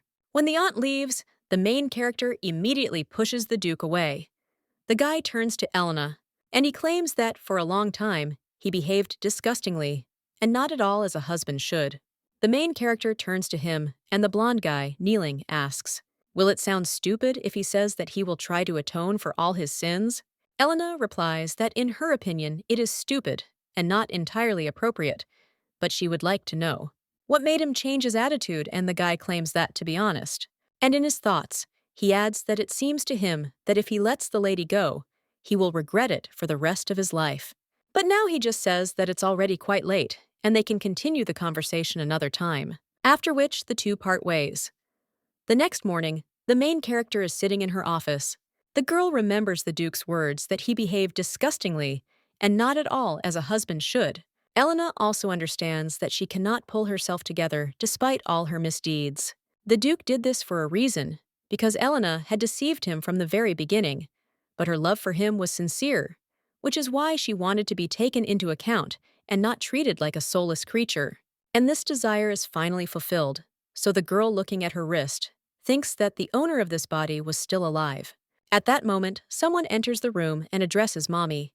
It turns out to be Ruby, and the boy holds out some toasts and also says that he heard Mommy skipped breakfast. The main character wonders if he did it himself and thanks him. A little while later, the lady is already eating at the table, and the boy asks if his mother is in much pain. The woman replies that not everything is as bad as it seems and thanks the boy for asking. The young man claims that it must be very sad to feel pain and loneliness, and he looks at the boy a little sadly, but then claims that it will be closer to lunch. She has some free time, so the woman asks if he would like to go for a walk. The boy replies that it sounds pretty good, and the main character claims that it seems like he wanted to do something, and he wonders if he will tell, to which the young man asks if it is possible to visit the city center one more time. A little while later, they walk into town, and the young man looks at the dessert that is being sold. The girl asks if he wants to try, to which the young man replies yes, and the lady asks him to wait a second. Well, when she approaches the stall, she notices how one man tells another that he simply has to try this too. Elena understands that it is Cassian. The man at this time claims that he is treating, and his servant says that it is not about money at all. At this time, the main character realizes that she did not expect to meet him there. At this time, the merchant asks the next customer to come over, and the main character says that she wants a small ice cream cone. At the same moment, the crown prince wonders if she is Lady Ernian. After all, the girl thinks that this is a coincidence. The brunette at this time claims that he was thinking about her, but to be honest, he did not expect to see her there. The main character wonders if he thinks that these words are not particularly appropriate. At this time, the guy was saying that the lady shouldn't think anything unnecessary, because he was simply surprised that after meeting her, he managed to get enough sleep. Elena asks if this is true, and claims that it is such an honor for her, but at the same moment the guy notices a mark on the lady's face, and he asks what happened to her cheek, to which the woman replies that it was just an accident. The crown prince asks if this means that the lady will prefer to hide the truth from him. The main character understands that if you think about it, even noble ladies can get a slap in the face from another. However, Lady Silian is still related to Ruby, and the guy at this time is interested in whether the lady would like to talk in a more private setting. The woman then asks His Highness for forgiveness, but claims that she has an appointment. The guy asks if there is anything more important than serving the crown prince, and the woman replies that of course yes. The guy tells her that, then okay. The main character turns around with Ruby and asks them to forgive her. A little while later, the lady realizes that she thought they said goodbye. But why the hell are they following her? The lady turns to His Highness and asks if something is wrong, and if he is going to follow them to the very threshold. At this time, the guy with a smile on his face says that it is not worth giving up halfway, and asks if the lady is not safer this way. The girl then just turns around and moves on. The prince understands that Elena reminds him a lot of the high priestess, even though she tries to prove otherwise. He also knows that it is none of his business, but he cannot forgive the one who slapped the lady. The man already imagines how the Duke did it and thinks what an idiot he is. At this time, the Duke walks near the gates of the estate, and when he sees the main character, he immediately joyfully turns to her. The blonde man, with a smile on his face, claims that he was already starting to worry that she would miss lunch. But at that very moment, he sees His Highness and turns to him in shock and asks what he owes to such a pleasant surprise. The man replies that they were just seeing Elena off, but the blonde insists that people had already been introduced to her. The prince asks if he is talking about them and dares to suggest that they are not even able to protect their mistress from assault. Or maybe these two are too loyal to the one who allowed himself to do such a thing.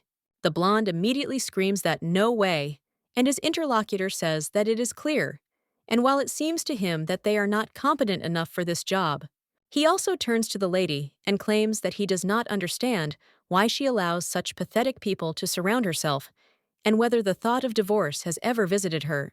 After all, he is even ready to help speed up the process if the lady wishes. The main character understands that of course she wants to get divorced again and cannot use the tiger's help to escape from the wolf. The girl immediately thanks the guy for his kindness, but claims that she does not deserve such mercy, after which he asks her to understand. His Highness understands that even the manner of politely refusing reminds him of Sia, but he will not make the same mistake by putting her in an awkward position. The guy turns around and says okay, and he also hopes that next time the lady will be okay. After all, he wants to stay with her a little longer. When he leaves, the Duke looks at the main character with concern, and a little while later, as evening approaches, the girl is in her office filling out paperwork. The Duke knocks on her room door and then asks if the lady has a minute. The girl asks what happened, and the man replies that it's just curiosity, and he understands perfectly well that the lady has already decided to get a divorce. Elena understands that there is no point in denying it and claims that everything is so, but the guy asks if it is possible to find out why. The girl replies that this is all because she is unhappy and shows her wrist. The Duke is shocked by this, and the lady claims that she is now completely different from the person he married. At that moment, the blonde asks in a shaking voice, what if he begs her for forgiveness? And if they make every effort to make her happy again, will she consider staying with him? The main character understands that when she first saw the guy, he seemed terribly annoying to her. That is, he could be understood because he became a victim of a swindler, and the Duke could not stand Elena, but did not throw her out because of her talent for keeping records. The girl also thinks, doesn't this make him an idiot? After which she thinks that it doesn't. After all, he simply loved his son very much. The lady understands that she has no disgust for him, and to be honest, maybe he showed generosity to Elena by not divorcing her. It's a bit strange, though, that an innocent person would ask for forgiveness for something he didn't do. The girl also turns to Lord Pleon and asks what if someone like the Duke turns to him for mercy and whether he will leave him. Lord Pleon turns to his dear sea and claims that even God's mercy is not always fair. Not all priestesses were granted the ability to listen to him, although each of them sincerely believed and never doubted their views. Only she was given such an honor, so even he is not immune from prejudice against people.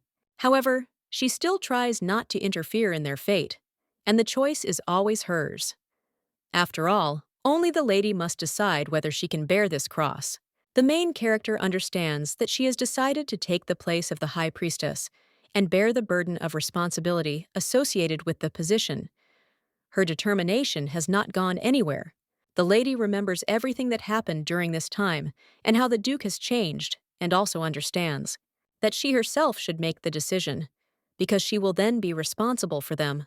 When the lady opens her eyes, Pleon states that he believes the lady has already made her choice and that she should not worry, because no matter what, he will always be with his child.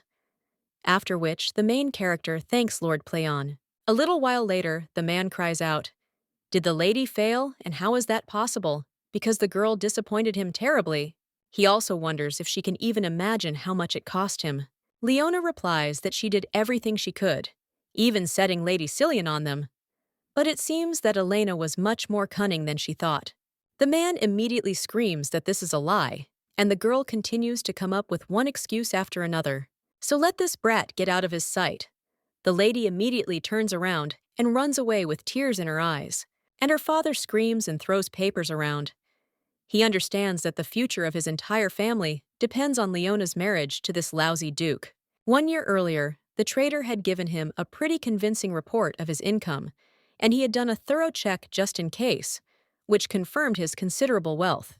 Therefore, he decided to invest his entire family fortune into his business, along with their additional leverage. But just a month later, one of the servants in the Wolf's Violin told the master that he had terrible news because the trader turned out to be a fraud. The man immediately jumped up from his seat and sent a knight after his soul, but the cunning man had disappeared without a trace. A little while later, someone approached the count and asked if he had been fooled. The bank employee claimed that he understood everything, but he was still obliged to repay his debt.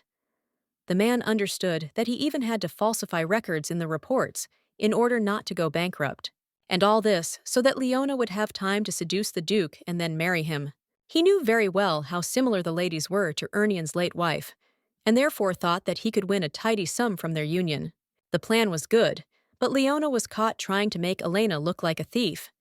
And a little while later, the man received a letter from the Duke demanding that he return all his funds if Lady Leona did not officially apologize to his wife. The man squeezes this sheet and understands that he needs to get out of this situation. After all, he must find a way to resolve what happened. At that very moment, Leona's father jumps up from his seat, and he screams for the servant to quickly follow him. The man immediately asks the master where they are going, and he screams that of course to Ernion's house. A little while later, someone approaches Elena and asks if she can spare a minute. In order to talk in private, the girl asks what happened, and the Duke claims that there is something she should know, because Count Hilson is going there. He also assumes that the man will try to fix everything that his daughter did. Elena replies that it is clear, but wonders why he decided to tell her about it personally and not send a maid. The man replies that, to be honest, he just needed an excuse to see her. After all, He had a feeling that the lady had been avoiding him since their last conversation. Elena claims that their relationship did not start as it should have, and that he subsequently developed hatred towards her. The girl also claims that she simply cannot understand such a sudden change in his heart, and her interlocutor says that the lady is right. After which, he looms over her and claims that he hasn't yet fully sorted out his feelings. However, he can't let her go like that, otherwise he thinks he'll hate himself for it. And unfortunately, he has nothing more to say now. When the main character wants to somehow object, the guy shuts her mouth, and the lady understands that she has already made the decision to get a divorce. At this time, the blonde insists that the girl does not have to rush to give a positive answer. And to be honest, it seems that he himself is not yet ready to hear it. After which, the guy approaches the lady, and he wonders if she understands him. But the girl thinks the state is sad. After all, getting consent for a divorce turns out to be not so easy. A little while later, the man claims that it is indeed such an honor to meet the swordmaster in person, so I can't even describe it in words. Before him is Sir Fael Rodrigo, and the king claims that he has heard the boy is looking for a worthy master whom he could serve. After which, the man asks if he is suitable for his role, because he is able to give him everything that the swordmaster wishes. The guy then turns to His Majesty and claims that he is afraid that false rumors have reached him. After all, he has no desire to serve under anyone. The guy understands that, for everyone, he is just a tool capable of solving problems. However, the lady he met is the only person who saw him as a person, and only memories of her can warm him. A little while later, a guy with green hair. He approaches Melvin and claims he has a question for him. The blonde replies that he is incredibly busy, so he suggests getting straight to the point. The young man claims that last time he said that the soul of the high priestess Xia is still in this world. The man replies that yes, and that's all true. Otherwise, he would not have issued such decrees. One of them says that all arrested followers of false religions should be executed. Fael claims that the guy is simply crazy, but he wonders if he is crazier than the one who lived only in platonic relationships for half a century. The blonde also apologizes for talking about it so soon after his return. Well, they have one more task for him. The guy asks what they mean. The man replies that they need a knight to arrest a fraudster who is evading taxes by falsifying his own financial statements. The guy wonders why, since Mr. Melvin is a powerful magician, but he just smiles and asks how one can be so ignorant. The blonde claims that the guy is needed so that this villain is not killed for his actions. After all, unfortunately, they will not be able to tax someone who is no longer alive. The guy then realizes that he is right in some ways, but he claims that such a mission is not for him. However, the blonde interrupts him and points to the place where the guy needs to go. Fael understands that this is Ernian's estate, and his interlocutor claims that now everything depends on him. The guy with green hair claims that Melvin was right because he is perfect for this task. A little while later, the main character is lying in bed with a book on her face, and the girl remembers how the Duke asked to give him some time, to try to change his opinion about himself. The main character asks how much time he needs, and whether a month or 2 will be enough, to which the man cried out, "Sfiato is too little," and the main character said that it was a great pity then, and the guy worriedly agreed. After which, he asked the lady to promise that she would give him 2 months so that he could win her heart. Now the girl thinks that, to her disappointment, little has changed since then, although it must be admitted that he is a rather busy man. At the same moment, someone turns to the lady and claims that Count Hilson has arrived. Elena wonders if he is there, and understands that it is quite easy to imagine that the Count is now trying to present everything as a misunderstanding. When the girl goes down the stairs, she suddenly hears someone asking the gentleman for forgiveness. Well, he claims that, frankly speaking, he came to see his wife. The Duke claims that he can discuss any issue with him. Well, his interlocutor claims that he thinks it would be more appropriate to talk about this with her. Elena wonders why he insists on a personal meeting, and maybe Elena was familiar with him. Then the girl completely understands that it doesn't matter, and claims that if Count Hilson wanted to talk to the one who was involved in what happened, then maybe he should have taken his daughter with him. The man then turns to the lady with a smile on his face, and the main character wonders what kind of facial expression this is and whether Elena really has something to do with it. The man at this time tells the lady that she is very wise to understand everything correctly, and his daughter did not want to deliberately slander her. The main character understands that it seems that Elena was susceptible to flattery. But now the girl only asks for forgiveness and claims that she is of course smart. But Lady Leona's behavior has raised too many suspicions. The girl also understands that the Count does not even know that he is talking to another person now. The man at the same moment screams that all these accusations are based only on the words of one of her banking services, and she simply slandered Leona. At this time, the main character asks if he is embarrassed by the fact that several maids told in detail about everything that happened, and the man claims that these are all just words, after which he screams that it's good and begs her not to take back her investments, because without them, their family will lose everything. He also grabs the girl by the hand. The Duke at that very moment cries out to the lady and orders the Count to remove his hands.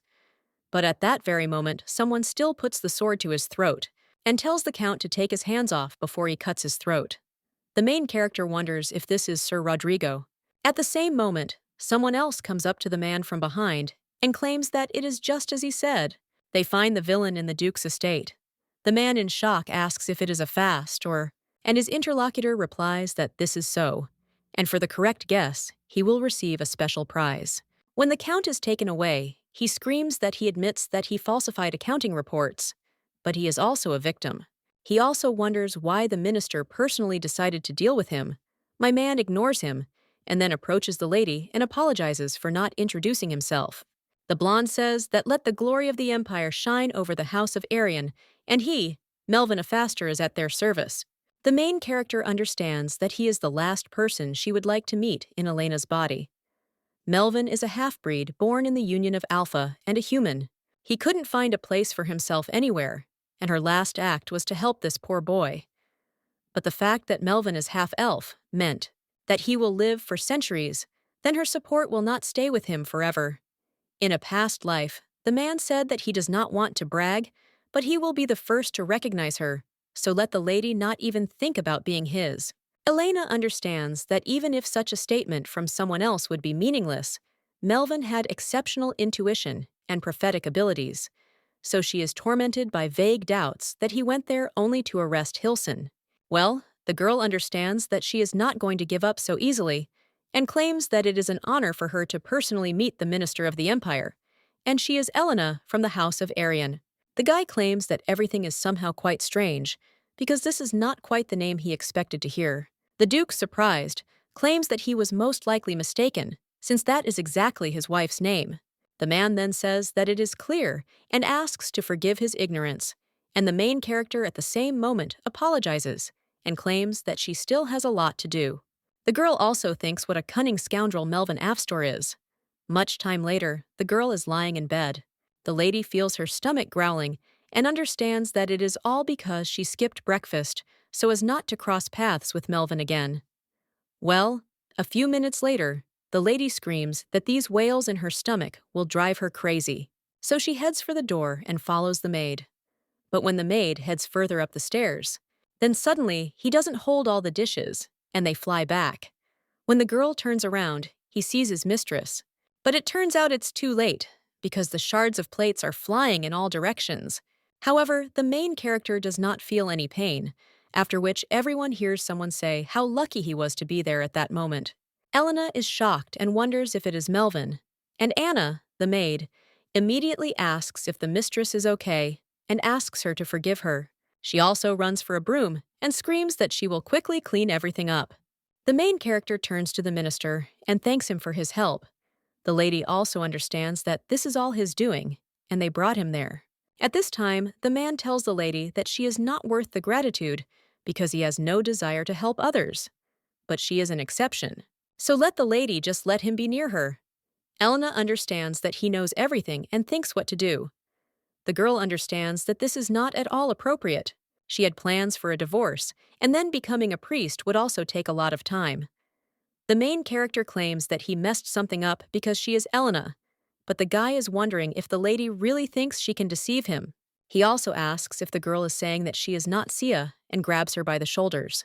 The main character looks at him a little menacingly, after which the guy is silent for a while, and then he lets her go and claims that if she insists, then so be it. But he is forced to disagree. Although he will pretend that he doesn't know anything, but this is quite easy to arrange. At the same moment, someone else runs up and asks the lady what happened. It turns out to be the Duke and Fael. When the guy with green hair sees the shards, he asks the lady if she is okay, and also whether the lady got hurt. She answers that no, and everything is fine. The eraser claims that nothing happened to her.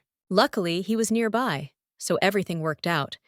The girl replies that yes, and the minister helped her. And Fael asks the lady to allow him to take her back to her room, but the Duke immediately cries out that he will take care of it. And if they suddenly didn't notice, then in fact they sleep in the same room. The minister asks if this is true, and the man immediately asks what he is doing and whether he really has any problems. The blonde immediately replies that nothing, and once again asks to forgive his ignorance, after which the Duke immediately heads off with his wife, and the main character notices how someone touches her hand. It turns out to be the minister, but the lady immediately takes her hand back and moves on with the Duke. A little while later, the girl is lying in bed while her husband is sleeping soundly. Then, the girl unfolds the note that the minister gave her, which contains the question of when the divorce will finally happen. The next morning, the maid sincerely apologizes to her mistress for what happened yesterday. The main character replies that she is fine, but she is really worried about how they will replace these broken plates. The maid says that those dishes were really expensive because only the most important guests were served food in them, and it was her fault that everything went to waste.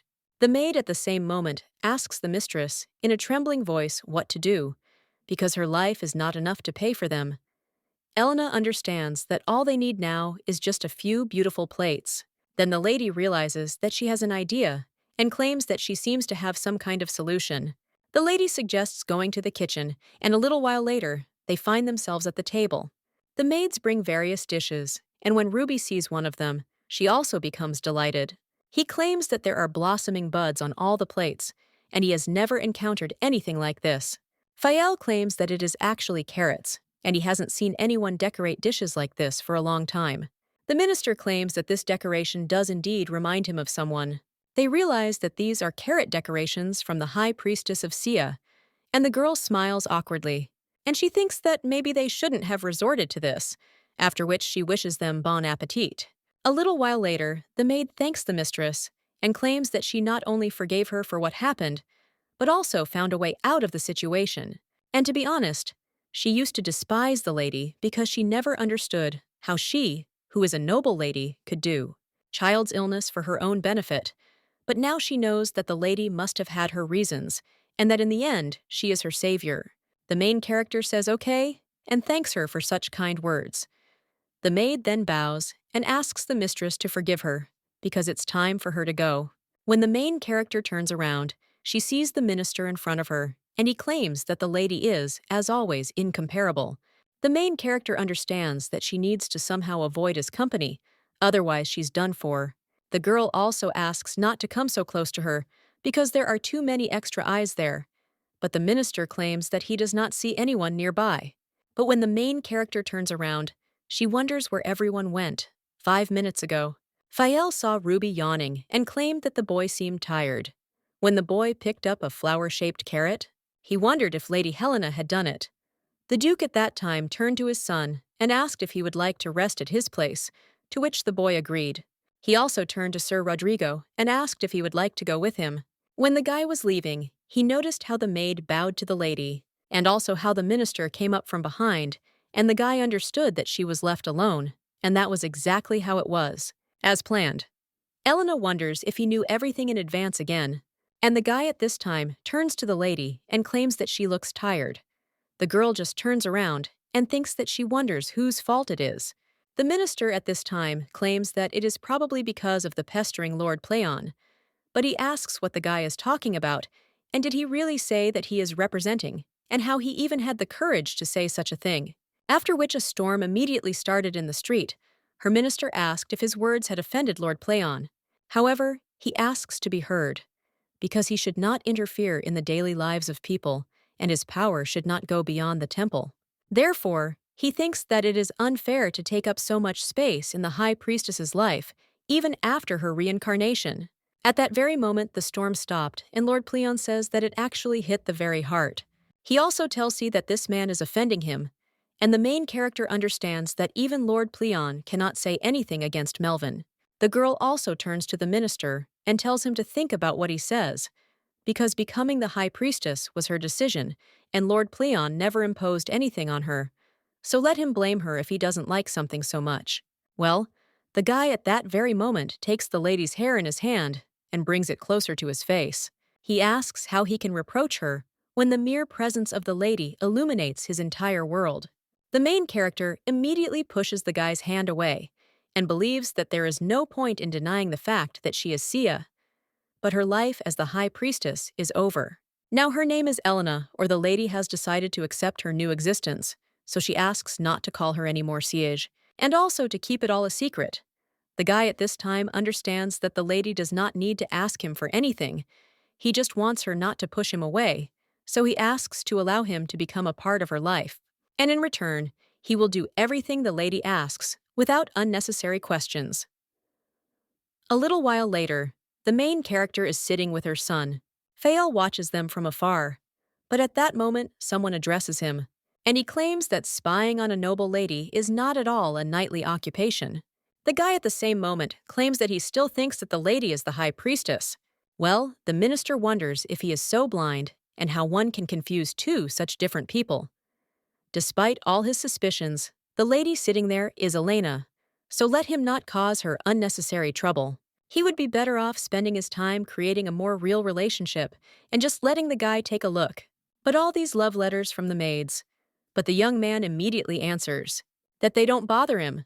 The minister says what a stubborn guy he is, and he needs to let the priest go. After all, even if the lady comes back to life, she will never write something like that, so it is better for him to leave all these letters.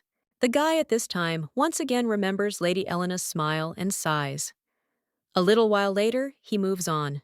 But one of the knights immediately turns to Sir Rodrigo and asks if he can ask him to continue. A little while later, this knight cries out that it is a great honor for him to fight with him. The main character passes by and notices this competition, after which she understands that Fael never liked to duel with other swordsmen, and the girl wonders what came over him. At this time, the guy thinks that he needs to leave everything as it is, because in the end, she is not the high priestess. And the main character at this time turns to her son and states that she thinks he has had enough sword fights today. However, when the young man wants to object, the lady asserts that if he really wants to learn this skill, then tomorrow she will find him an instructor. After which they move on, and Fael notices Elena and is a little distracted, but at the same moment his opponent strikes. The guy deftly deflects the blade, but then sees that the sword is flying straight at Lady Elena and screams at the lady. At that very moment, the blade flies into a tree near the main character, and she is so shocked that she can't even say anything. Fael, at that very moment, runs up to her and asks if the lady was hurt or if she was injured. The girl replies that everything is fine, and the guy sighs and says that, thank God. At this time, the main character notices a wound on his cheek and says that he has something on his face. Well, the guy asks if he really got dirty somewhere, and the main character at this time is looking at her hand, and also asks what else to expect from a duel between two knights, after which he heals his wound. At this time, the boy wonders if his mother is using holy power, but the main character only turns to him and winks, after which the young man nods with a smile on his face. A little while later, Fael comes out of the shower. Well, when the guy looks in the mirror, he sees that the scratch on his face has disappeared. He can also swear that that guy hit him with a sword, even if the wound was not deep. But he has never seen them tighten so quickly, and the guy wonders if this is all thanks to divine power. But this is impossible, because everyone knows perfectly well that Lady Elena lied about her abilities in order to marry the Duke. Well, he still can't get her out of his head. After which, the young man even remembers how the minister spoke, that this woman is Lady Helen, and therefore let him stop burdening her. At this time, the guy thinks that he knows and understands this, but still can't do anything about it. A little while later, he sits down near a tree and realizes that he needs to rest a little, after which he closes his eyes and falls asleep. A little while later, the main character comes there, and when the girl comes closer, then the guy opens his eyes and wonders who she is, but realizes that she is a lady, the spitting image of High Priestess Sia, after which he screams at her and hugs her, and also claims that the lady does not even imagine how much he missed her. Well, when the girl doesn't answer, the guy thinks what happened and then opens his eyes.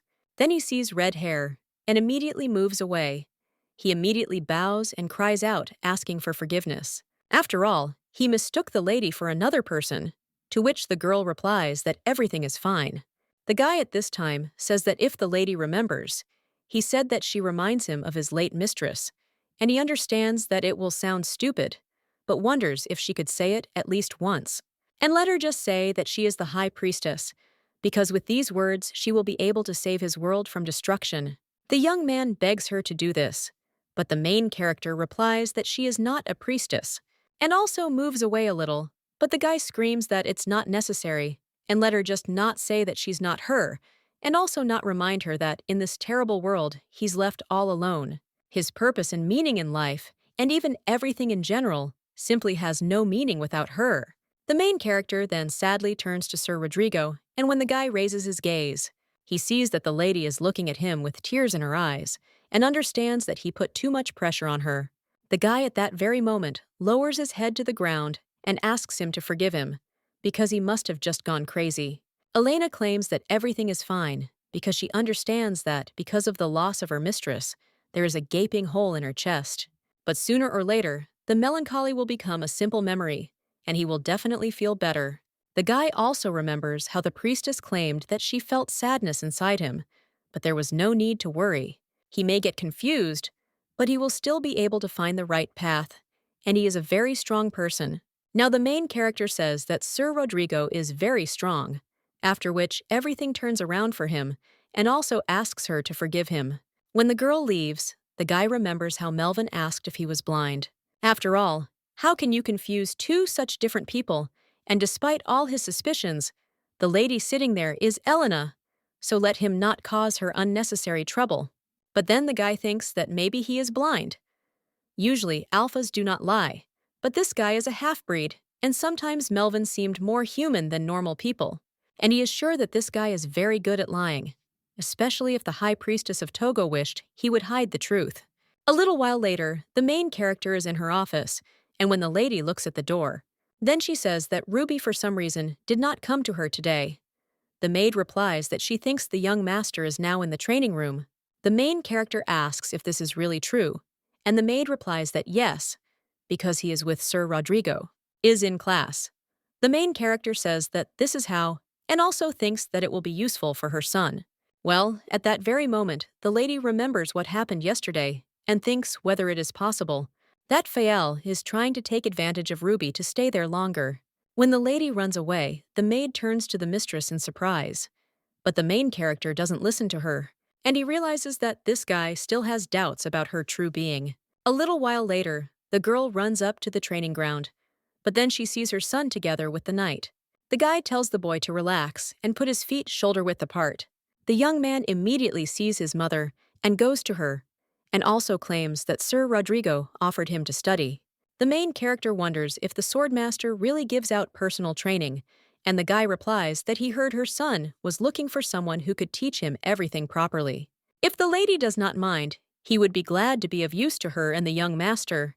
Well then, the main character says that he is a very busy man, and the guy thinks how to say that he, a wandering knight, has no specific obligations. The girl says that the emperor might be unhappy that the swordmasters care about people like them and not the ruling family, to which the guy replies that if it bothers her, then he asks to be allowed to study with her son only for the duration of his planned visit, because he simply wants to repay the Urnian house for all its kindness. The main character understands that she cannot refuse him forever, because he is like a puppy, and she also can't ruin Ruby's dream of studying with his idol, after which the woman says that it's fine and let it be so, and also asks him to take care of Ruby. At this time, he thanks his mother and claims that they will definitely take a walk with her after his classes. The woman replies that of course, and a little while later, they are already walking through the garden. Elena asks if the guy isn't tired after all those workouts, and the boy replies that not at all. It was so much fun.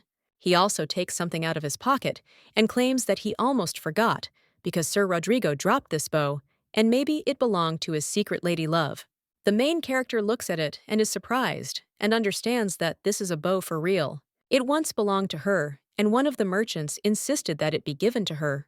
Despite her refusal, one of them, the lady, took off this bow and also claimed that it was too pretentious for the high priestess. Then Fael asked to let him save it, and the main character gave the bows to him. The girl understands that he probably buried the bow ever since, and claims that if the guy doesn't mind, then she will probably return this little thing to its owner. The boy at this time is wondering if she is upset, and the guy with green hair at this time is looking for his thing everywhere. He wonders if he dropped it somewhere else. But at that very moment, someone turns to Sir Rodrigo, and he hands him a bow and also claims that Ruby said that he found him after training. The girl hands him a bow, looking away, and the guy asks why she doesn't want to look him in the eyes now. The lady understands that she cannot even imagine how painful it was for him to hide his feelings all these years. Fael asks to stop treating him like that, and it would be better for the lady to despise him for being such a fool. Elena, at the same moment, asks how she can despise him when he has done nothing wrong, and the guy takes the bow from her hands and claims that he promises that from this moment onwards he will never bother her, and also swears that now she has nothing to worry about. The main character claims that she has one question, and she is interested in why he is so persistently trying to find someone. After all, she has such a feeling that he doesn't mind putting his life on the line for this. The guy at this time thinks, isn't it obvious? He still lives under the same sky that the priestess once did, and stands on the same ground that she had to walk on. After which, the young man becomes interested in how he can forget her if everything around him reminds him of her name. Melvin at this time watches everything from the window, and a little while later, when the main character returns to the estate, then the guy turns to the lady and asks if she could spare him a minute. A little while later, they are already heading towards the gazebo in the garden, and the elf says that it seems that Rodrigo is not giving the lady a break. The girl replies that yes, and he suspects that she is the high priestess. The minister says that then he should be pushed away quickly, but the girl stops him, and he claims that such an obvious reaction will only strengthen his doubts, so for now it's worth leaving everything as is. The girl sits down at the table and then pours herself some tea. The blonde at this time claims that then he should ask, could it really be she who cured Rubio of his illness? The girl replies that at his age, boys are supposed to frolic in the garden and not lie in bed all day long.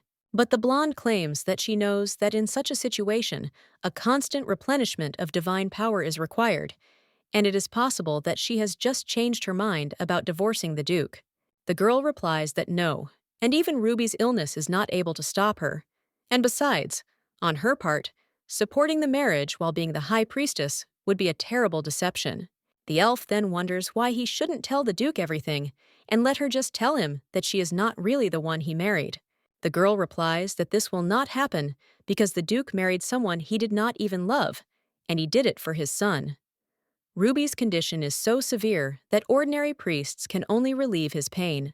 She can give this boy a chance to lead a normal life. If the Duke finds out about everything, the lady asks if he will let her go so easily. She will not refuse a divorce, so the minister can rest assured and trust her. After the lady leaves, the guy claims that he is simply interested in when they will get divorced, and whether he will be able to somehow attract her attention. The Duke is watching everything from behind the bushes at this time. He is the main character. A little while later, understands that Melvin really kept his promise, because he did not tell anyone who she really is.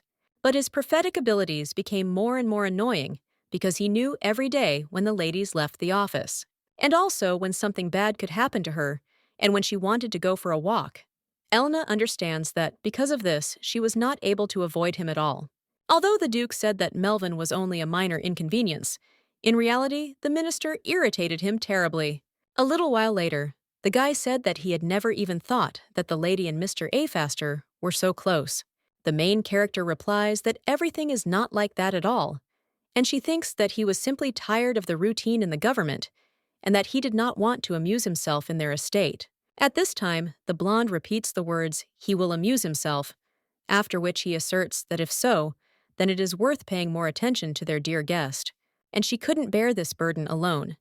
Then the Duke accidentally came to the lady, and in the process she managed to learn a few facts about him. He really likes the tea room for its calm, peaceful atmosphere, and nothing can distract him from enjoying the aromas of various hot drinks. The lady also understands that the only problem is that he is not the only one who wants to spend time alone with her. A little while later, the girl is already sitting in the garden and watching as the minister and the duke exchange menacing glances. At this time, the blonde asks if Elena would like to try her favorite dessert with tea, and Elf says that, frankly speaking, he knows a place where they sell much better cakes than this one, and asks if she would like to go there right now. He also says that he hopes the sir won't mind, and the guy replies that he shouldn't forget that he is still the lady's husband, so let him get lost. At the same moment, these two turn to Elena and claim that it is up to her to decide, and the girl understands that she would just like to take a walk with Ruby. At the same moment, the lady hears Pleon's voice, who claims that if you think about it, then in his opinion, they are both disgusting. He also asks his darling when these two idiots will finally leave her alone, after which he keeps insisting that he has some kind of option, and let the lady listen carefully. First, let her unclench her hand and let her thumb and index finger rot. The main character replies that she did just that, and the man tells her to do the same with her ring finger and little finger. But when the main character looks at her hand, the Lord starts laughing and claims that this is the way out, because this is a great way to get rid of these two idiots, and he wonders if the lady doesn't like such a reasonable solution. The main character turns to the Lord in her thoughts and claims that he clearly has a different idea of the concept of the rational. At this time, the guys sitting opposite her see the gesture that the lady is showing, and the main character at the same moment hides her hand. And he wonders why he needs to choose one thing, since both proposals seem very good. So the lady wonders why they are not put into practice. In the end, Lord Pleon won. That same evening, the man asks if the lady sees, because he said that his method should work, and the main character understands that she did not have to eat cake with either of them, because they both referred to some urgent matters. At this time, the Lord claims that if these idiots start to stick to her again, then let the ladies just use his solution to the problem, and the main character understands that she needs to focus on work. When the girl looks at one of the sheets, it says there that it was a great honor for them. If the lady were to choose the flower of the year during the upcoming festival, and the girl realizes that she seems to be offered to act as a judge at the flower festival, the girl also understands that this letter reminded her of her old house, in which the scent of flowers never disappeared. Her room was located at the very top of the eastern tower of the temple, so in the mornings it was always filled with sunlight and the wonderful smell of blossoming plants. The girls are also interested in who got this place when she left the post of high priest. The girl also asks Lord Pleon if she can find out something from him, to which the man replies that of course, because he has never refused her, and if the lady wants to find another solution to the problem with those idiots, the main character replies that she does not need it at all. Elena also thinks that now is not the time for jokes and asks who is currently occupying the place of the high priest. The man replies that it is the very child she chose, and the girl understands that then it must be Kellyon, and therefore this is encouraging. The main character remembers how the man turned to the high priestess and asked how he could live without her, since they all so desperately needed her patronage. Elena understands that he was reliable, the receiver, albeit rather soft and also relying too much on her support. The girl asks how he is doing and whether he is doing a good job in his opinion. Well, her interlocutor is just silent, and the main character asks if he is still there, but there is no answer. The main character immediately screams why he is silent and asks only not to say that this man also suffers from the same condition as Fael and Cassian. At the same moment, the Lord replies that, frankly speaking, he is doing quite well, and the girl says that she is very glad to hear this. Lord Pleon answered the question that was bothering her, and watching Fael, Cassian, and even Melvin suffer from her absence would be too painful. So to know that someone was able to cope with what happened and move on with their life is a relief, and she thinks that means she has one less thing to worry about. The next day, the lady set out on an expedition to the Urnian family's holdings. The duty of the family is to ensure the integrity and safety of the people and lands under the rule of the feudal lord. Most of the farm's inhabitants make their living by growing wheat. Even though she had to accompany the duke, since she was his wife, to be honest, this test did not particularly interest her. When the lady saw a boy coughing, she handed him a pear and claimed that they were good for colds. But at that very moment, his mother said to the lady that they did not deserve such expensive fruits, And the girl replied that in that case, it simply had to fall into the hands of those who needed it, after which they thanked her. A little while later, the girl goes to other people and claims that she heard that they are caring for a seriously ill relative. She then hands over a precious stone and asks to use it to quickly cure a family member. The man immediately asked the lady how they could repay her for such generosity, and the girl understands that in fact it was a bribe disguised as official assistance from the House of Urnian. The lady also asks to keep this a secret from her husband and understands the reason why she did this. It is concluded that she wanted everyone to remember the kind Elena. Thus, she added good memories about her. The lady understands that this method has already begun to change the perception of people in the house. One of the maids turned to another and claimed that Lady Elena had changed a lot, and the aura enveloping her was not at all the same as before. Another maid answered from there, because now in the house, there is an atmosphere of warmth and hospitality. And her interlocutor claims that sometimes it even seems to her that she herself wants to be dependent on her. At this time, one of the maids tells the others to take a look, because Minister Afaster is there, and he with their mistress. They have been spending a lot of time lately, and Lady Elena is probably very tired of such a large flow of guests. The other maid replies that yes, and they laugh together, but at this time someone looks out from behind a tree. It turns out that it is the Duke, and the man understands that the maids did not lie, because Elena is fulfilling her duties as the mistress of the house. But he does not understand that Afaster is pursuing him. As for him, his behavior doesn't really look like he's fulfilling his official duty. You, the man, are in shock and think, what if? Elena plans to divorce him and then marry Afaster. Even the thought of such a thing makes him feel sick. But the worst thing is that he has no idea how he can defeat the minister. A little while later, the Duke approaches the two. Melvin immediately asks what they owe to such a pleasure, and the Duke replies that he thought he could also greet their dear guest. Well, his interlocutor replies that there was no need for this, because Mrs. Urnian showed him a very warm welcome reception. He also does not want to be an extra burden for such a busy man as the Duke. The man says that since that is the case, let the minister allow them to agree on an official trip to Lake Ark with him. The guy asks if he's sure he wants to do this out of politeness, and the Duke asks me if he thinks he's been visiting them too often without any serious reasons. The main character sees that these two are back at it, after which the minister even said that it was understandable, and the scale of the Duke's misunderstanding is so great that he doesn't even know how to fix it, after which he asked to be allowed to clarify things because he is not interested in those who are already married.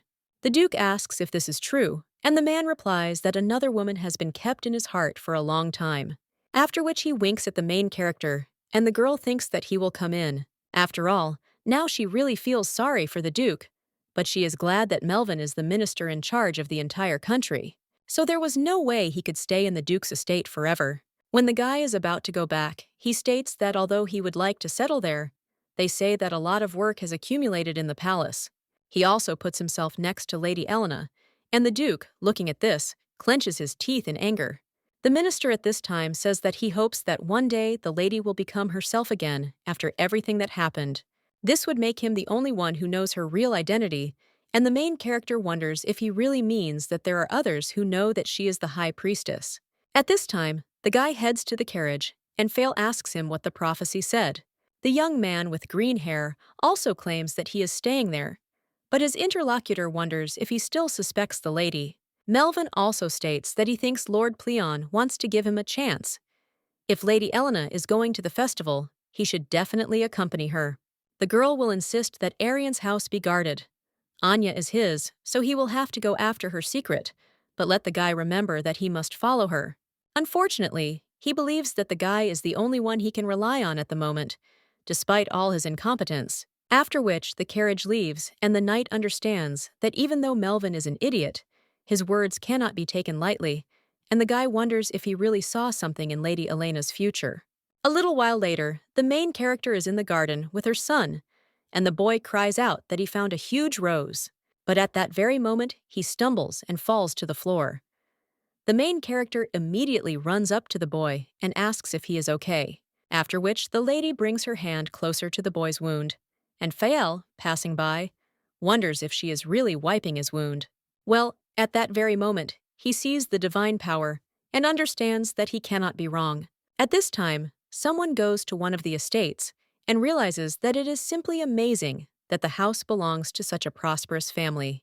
Went bankrupt in an instant after Duke Arian withdrew his investment. But at that very moment, he sees someone else and gets a little scared. It turns out to be Lady Leona. She asks the man if he sent the letter, to which he replies that he did. He is the same one who cries out that he wrote a letter to Lady Elena Arian, asking her to act as a judge during the flower festival. The woman asks what she answered, and her interlocutor replies that the answer is positive. After which, the lady claims that this is wonderful, and the guy is great and can be proud of himself. But the man after that, why did she invite her to the festival? However, the lady looks at him menacingly, and she wonders why he became interested. And does he really think that she is plotting something against him? The man immediately cries out that it's not at all, and he didn't have such a thing in his thoughts, because he's just worried about her. The girl replies that the fact that their estates have become poor does not mean that he is not indebted to them, to which he replies that of course he has not forgotten this. A little while later, the lady goes to the jewelry box. When the girl looks at her dot, then she sees that there is almost nothing left there, after which she throws the box on the floor, and also screams that all their troubles are because of that lousy bedding. People take the dagger in their hands and understand that she is in spite of everything. Make her suffer. A little while later, the day of the flower festival arrives. The main character is there, after which someone turns to the lady and says that she needs to go there. The guy with green hair watches this and also remembers the elf's words, that if Lady Elena goes to the festival, then he should never let her out of his sight. And let the guy remember that he must be cunning. So now the young man is heading after her. At this time, someone screams how many beautiful flowers there are. And the presenter, he suggests asking their guest of honor to choose the flower of the year, and the main character claims that they are all beautiful. But when she looks at a man, she wonders if he is feeling unwell and why he is sweating so much. The guy is a little nervous, and as the lady approaches him, the chandelier starts to shake, after which the girl sees how this chandelier falls on her. At the same moment, some kind of shroud falls on the guests, after which the rest of the people scream for them to leave quickly, but when one of them touches the floor, then he asks what is on it, because it is some kind of sticky liquid. At that moment, he realizes that it is fat. Leona stands at this time with a candle and smirks, after which he throws it onto the fabric. At that very moment, people scream that a fire has started and that everyone should save themselves. After that, people start running away. One of the men thinks that this girl has completely lost her mind, while the main character is trying to come to her senses. Lord Pleon turns to the lady and claims that she must get up, because if she goes to the west, she will be able to get out. The main character realizes that her head is spinning, and she wonders where the west is, after which it completely collapses. But at the same moment, Fael grabs her and screams that the lady must go with him. The girl asks how Sir Rodrigo ended up there. But at the same moment, the lady screams that he needs to go ahead because rumors might spread if they were seen together. The guy wonders why she despises him so much, which surprises the main character a little. And Fael asks why she is so disgusted by his company that even in times of danger, she tries to avoid help. The main characters do not answer that everything is not so, and that she simply has security. But the guy claims that they were paid to leave her, and they left the hall immediately after the lady entered the stage. That's why he asks to let her help, because he knows her true nature. The lady can continue to fool him, but he still asks her to get rid of him, pushing him out of her life, because he simply cannot survive without her. After which, the main character gives him her hand, and they head towards the exit. But at that very moment, the ceiling begins to crack, and then collapses on them. Fael looks at all this with confusion, but at the same moment, the lady's hand begins to glow, and the girl wonders if this is really her divine power. A shield forms around these two that protects them, and the main character wonders if this is the work of Lord Pleon. The Lord at this time suggests that the lady admire him later, but now let her move her legs faster. As they move on, the girl thinks that it is simply impossible for the building to collapse so quickly, and most likely someone damaged the structure beforehand. Then the main character starts walking slower, because she realizes that it seems she has used too much divine power. Fael at this time apologizes for the rush, but claims that otherwise they will end up trapped. after which he takes it all in the lady's hand and runs with her to the exit. The girl grabs onto him, after which she realizes that looking back, she remembers that something similar happened in her past life. Once someone even set fire to the temple because they refused to treat the elderly parents of that man. Only he didn't know that even the divine power can't cope with old age. When there was a fire there, the girl screamed for the sick to be taken out of the temple first. At that very moment, the lady began to cough from the smoke that appeared during the fire.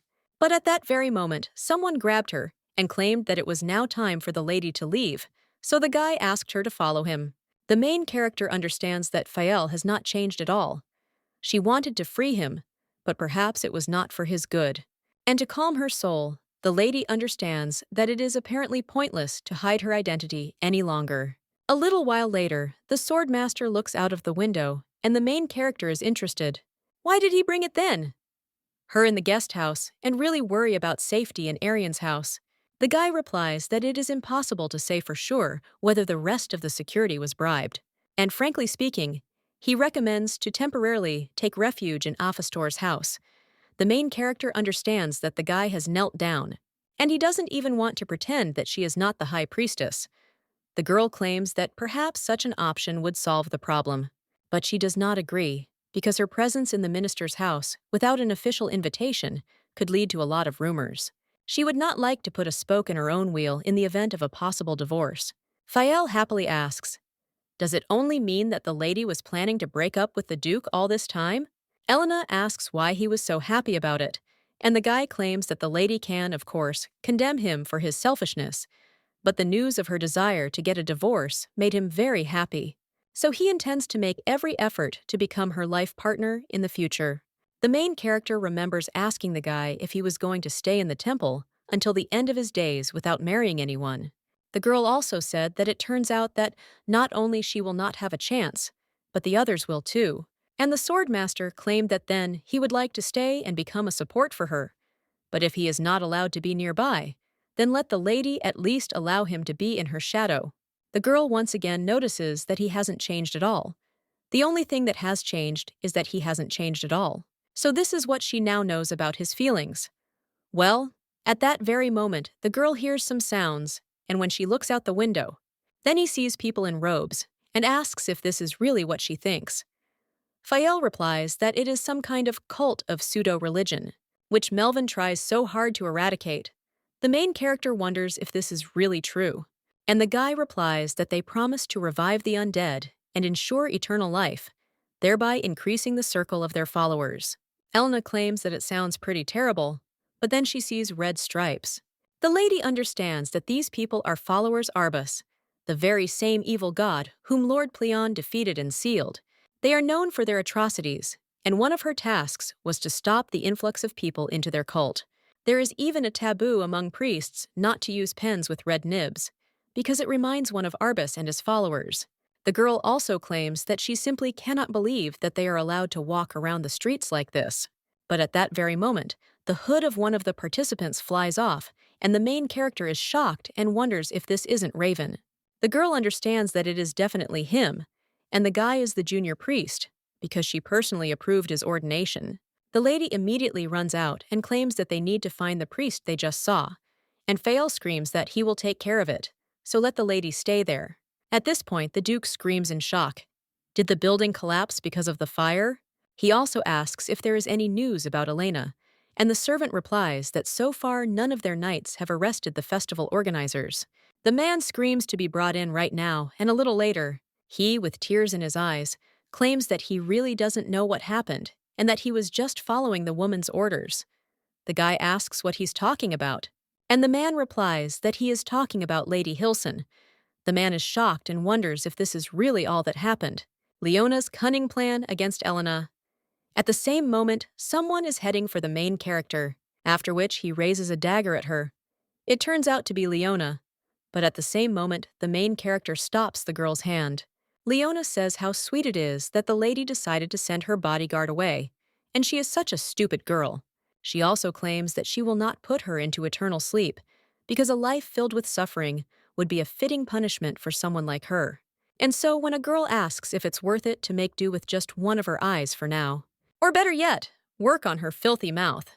After which Leona screams outright that her life turned into hell because of her. Therefore, she deserves no less than the suffering that befell her. Fael grabs the guy and then thinks where Lady Show went up to, after which he hits the guy in the stomach and throws him over his shoulder. At this time, Elena defends herself from the dagger, and when the guy sees this, she immediately throws it at the guy and heads towards her. The main character understands that he abandoned Raven like that on the street.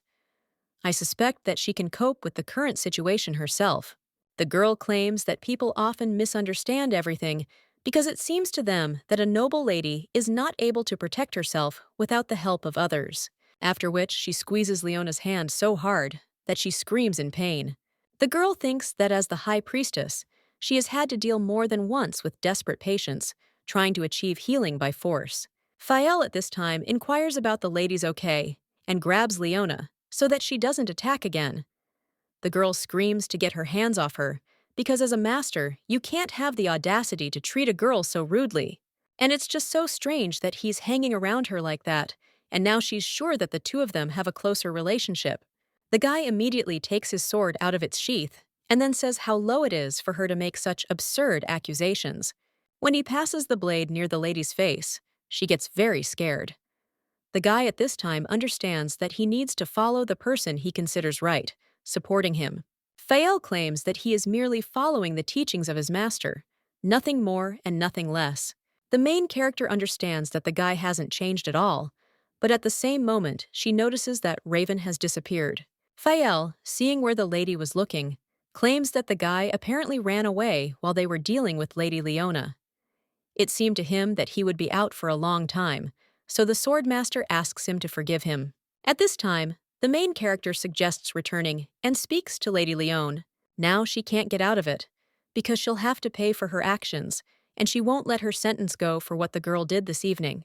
A little while later, the Duke comes to the building and looks at it in shock.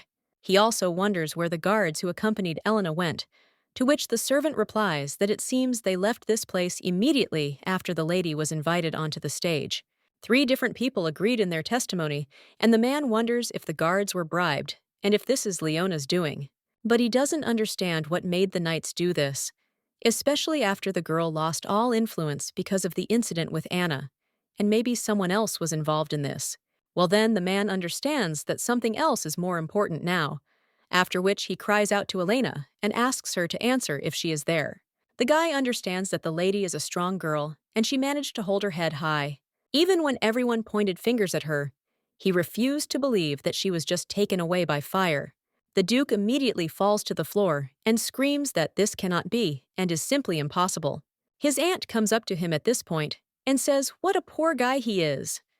She also claims that Helen only got what she deserved, and apparently she angered the gods by desiring that which was never worthy.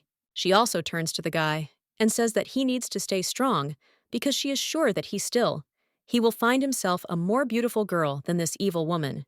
But the blonde at this time was only thinking about how he asked the guards, and the butler answered that it seemed they left this place right after the lady was invited onto the stage. At this time, the guy is wondering if 3 different people really agreed on their testimony and were bribed, after which he keeps asking him if the aunt is involved in the spell, to which she replies that, to be honest, she never thought that they were right for each other. The guy immediately screams how dare his aunt. He also remembers how one of the maids said that Lady Elena has changed a lot, and the other one claimed that she had never seen her smile like that before, and that she and the young gentleman go for a walk every day. The Duke immediately screams that she has changed, and he really wanted to be part of her changes. He can't let her go so easily. But at that very moment, someone turns to the gentleman and tells him to look there. After all, Lady Elena is there, and the guy, looking at her, immediately asks if it's true.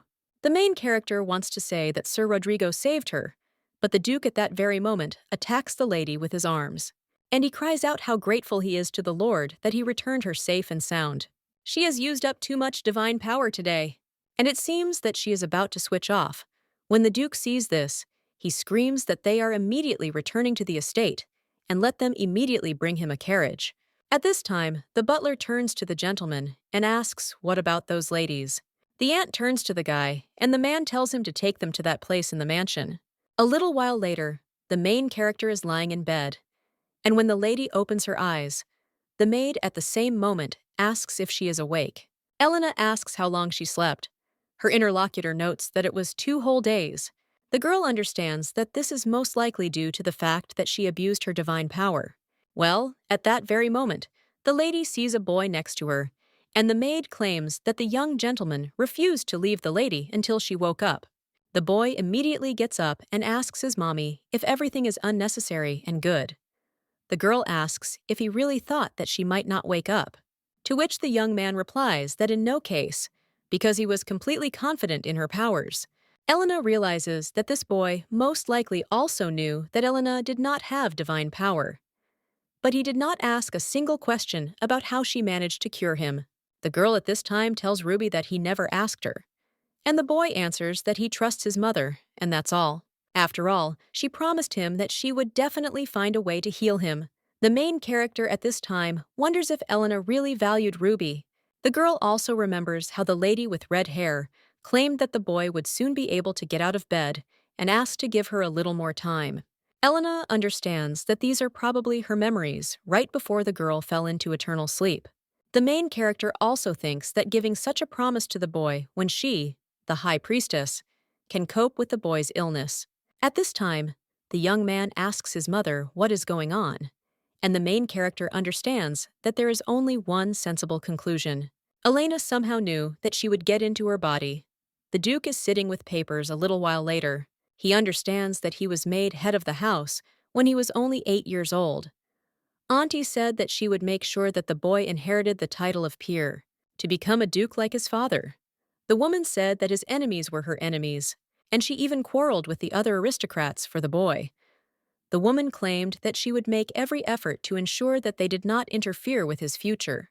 And all the boy has to do is move forward, knowing that he can count on her. Now the man bites his lip, thinking about his aunt, and understands that she will not escape imprisonment if she is found guilty of what happened. But the only aristocrat who knows about all this is Elena, if she agrees to show a little compassion to her aunt.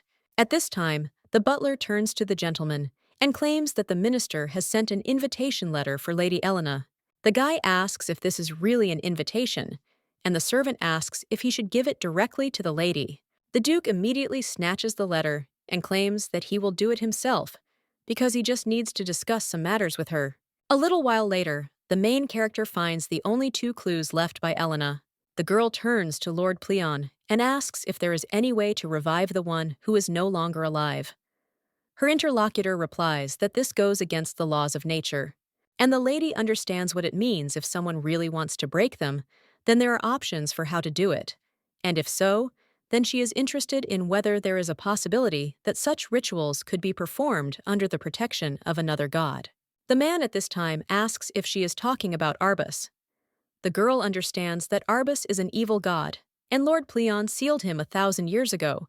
But the power of that being was so great that Lord Pleon had to use all his remaining power on Earth to protect the seal. The main character at this time looks at the dagger and says that this symbol is used by a pseudo-religion, to which more and more people have recently joined, and maybe this is somehow connected with Arbus. Pleon replies that perhaps this is the case, so let the girl leave this investigation to him. The main character at this time looks at the book and claims that this could be an important clue, but it is difficult to understand. She needs someone strong enough to perform restoration magic, and the girl wonders if the minister is really her only option. At that moment, the Duke knocks on the door of the room, and when the lady comes out, she asks what it is. The blonde replies that the minister sent her an invitation, and the main character understands that it must be all because of his prophetic abilities, and she is even interested in why the envelope is in such a state. The Duke says that by chance he is free that day, so he asks if he can keep her company.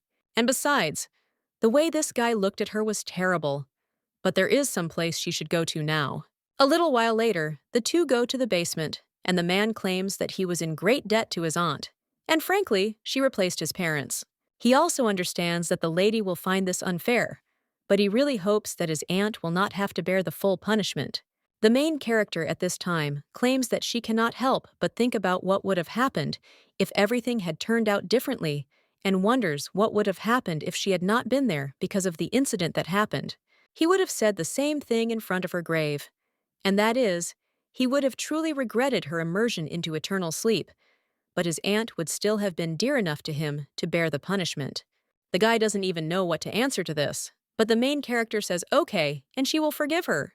The Duke happily asks if this is true, but the girl replies that only on one condition. The girl claims that she wants him to give his consent for divorce. The blonde asks if he really has to choose between her and his aunt now, and the girl claims that Lady Silian most likely planned all of this out of hatred for her. If she is not punished to the fullest extent, something similar may happen again. Then the only safe way out for her is to leave Arian's house. A little while later, the main character turns to Lady Silian, and he asks how it is for her to be there, but the woman only looks at her menacingly in response. From their first meeting, she did not like her. She immediately understood that her excessive greed would destroy the entire house of Arian. Her impulsive nature only added to the risk, but now she seems like a different person, assessing the situation soberly instead of tearing and throwing everything and everyone. Honestly, she has a feeling that her nephew is the most confused, and the woman wonders if it is possible that the girl is the same Elena that she once knew. At this time, he only smiles and wonders if she really believes that this has any meaning now. After this, the woman only smiles sadly and claims that the lady is right, because none of this matters. After which the main character turns around, and the woman just starts laughing madly. A little while later, the butler asks if the lady called him, and the girl hands him a paper and tells him to give it to her husband.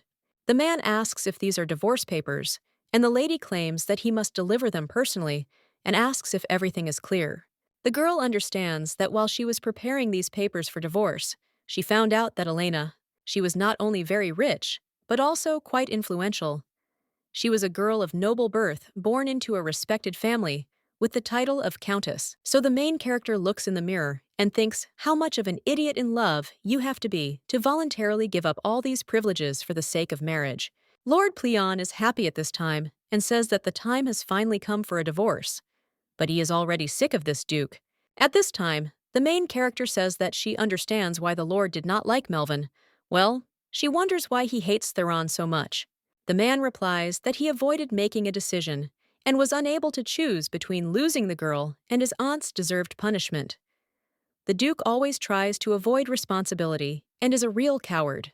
Everyone makes mistakes in their lives, but few are willing to take responsibility for what they did.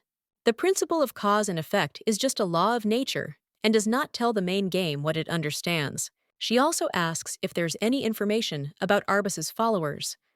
The man replies that there is nothing yet, but there is something very suspicious. It seems that someone has limited his ability to look into any corner of the world, so the lady better try not to go to those places. After all, even he won't be able to protect her there if something happens. A little while later, the girl goes with the Duke in a carriage and looks at him menacingly. The lady asks if he has received the divorce papers that she handed over yesterday along with the butler. But the Duke replies that he didn't have time because he had business with the estate, so let the lady wait a little longer.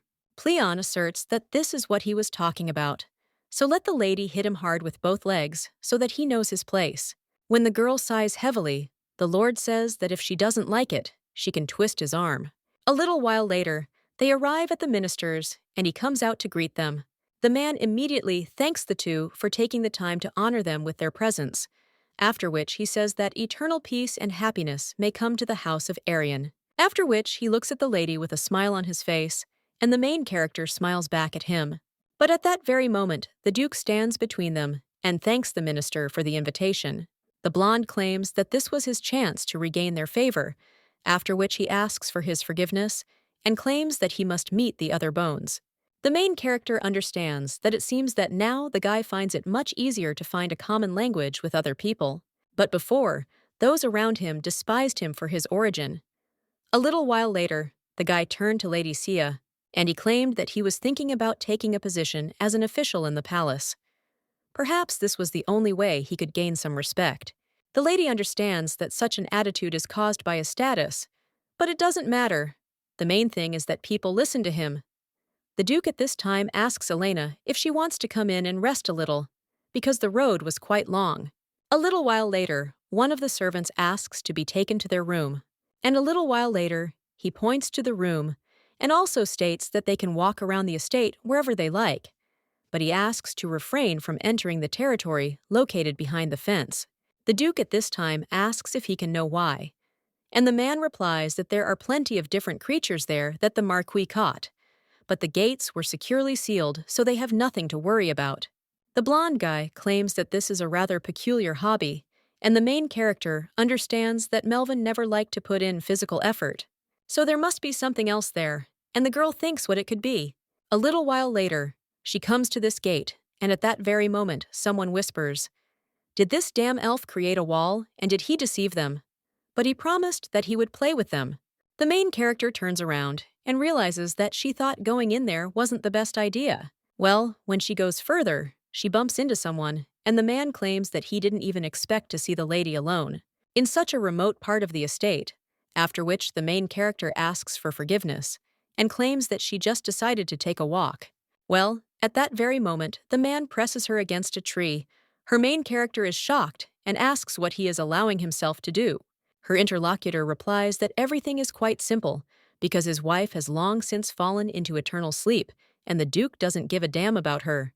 He also asks the lady if she thinks they would make a great couple. But at that very moment, the Duke from behind screams out what the hell the man is doing, which makes him wonder. At this time, the blonde asks again what the hell he is doing, and the old aristocrat doesn't even know what to answer. The main character thinks that this can't be, and the blonde guy asks what kind of immoral actions he did there, to which he replies that everything is wrong. But the Duke twists him, after which everyone kicks him, and also tells him that he better not open his mouth again. Otherwise, the whole high society will find out about his terrible adventures. From now on, he advises him to be smarter and think twice before pestering the ladies, and he would at least be ashamed, after which the man says that it's okay, and he understands, and then runs away. At that very moment, the guy begins to transform, and the main character realizes that it is Melvin. The guy at this time claims that he should have chosen the guests better, so he asks for forgiveness. Elena claims that she could have handled it herself, to which the guy replies that this is true, but that bastard wasn't worth it. After which, the minister takes the lady's hand in his and suggests that she direct all her passion towards him, because he is confident that he can cope with all the hidden ardor of the days. The main character is a little embarrassed by this, and Lord Pleon asks if he was serious about what it is, because it even made him shudder, because it is such an abomination. He also claims that the lady is simply obliged to brush him off, because all she has to do is respond with a good kick right between his legs. Melvin at this time asks if Lord Pleon is really asking her to knee him in the intimate area now.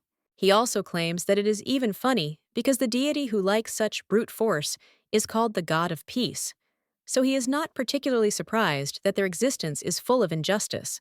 The main character at this time does not hear an answer from Lord Pleon and whispers, "Will he really not even say anything about this?" But he only gets angry, after which the minister laughs, and the main character understands that even Lord Pleon has lost the gift of speech.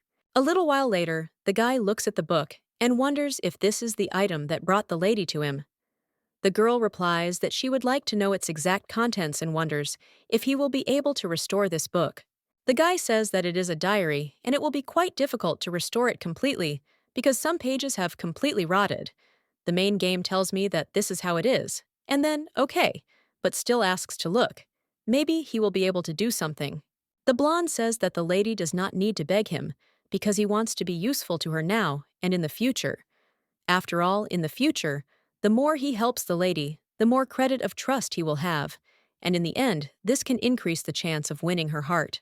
After which, the guy says that he will not delay and begins to restore the diary. He also claims that, unfortunately, restoring items has never been his strong point, so this is all he can do. The main character happily looks at the sparkling diary, while the blonde man wonders if he should start apologizing already. A little while later, he opens the door and says that he will leave her, and then they will meet in the dining room for dinner. When the guy leaves, the main character immediately opens the diaries and begins to read it. But a red feather falls out of it, and the girl thinks that in this case, Elena could be connected with the cult of Arbus. So the lady reads the diary until the evening, and understands that having reached the middle of the diary, she still has not found any mention of Arbus. The conversation there was about the daily routine of a dose of courage with the Duke, and the girl understands that perhaps the lady has become a follower of a pseudo-religion. After she got married, despair and disappointment push people to terrible and thoughtless actions. When the lady comes out of her room, she sees the Duke, who holds out his hand to her. The girl looks at the other people and holds out her hand to him in return. The lady realizes that it is time to leave their feud while they are in front of other people. She sees through this slug but will not touch him yet. A little while later, they find themselves in the hall.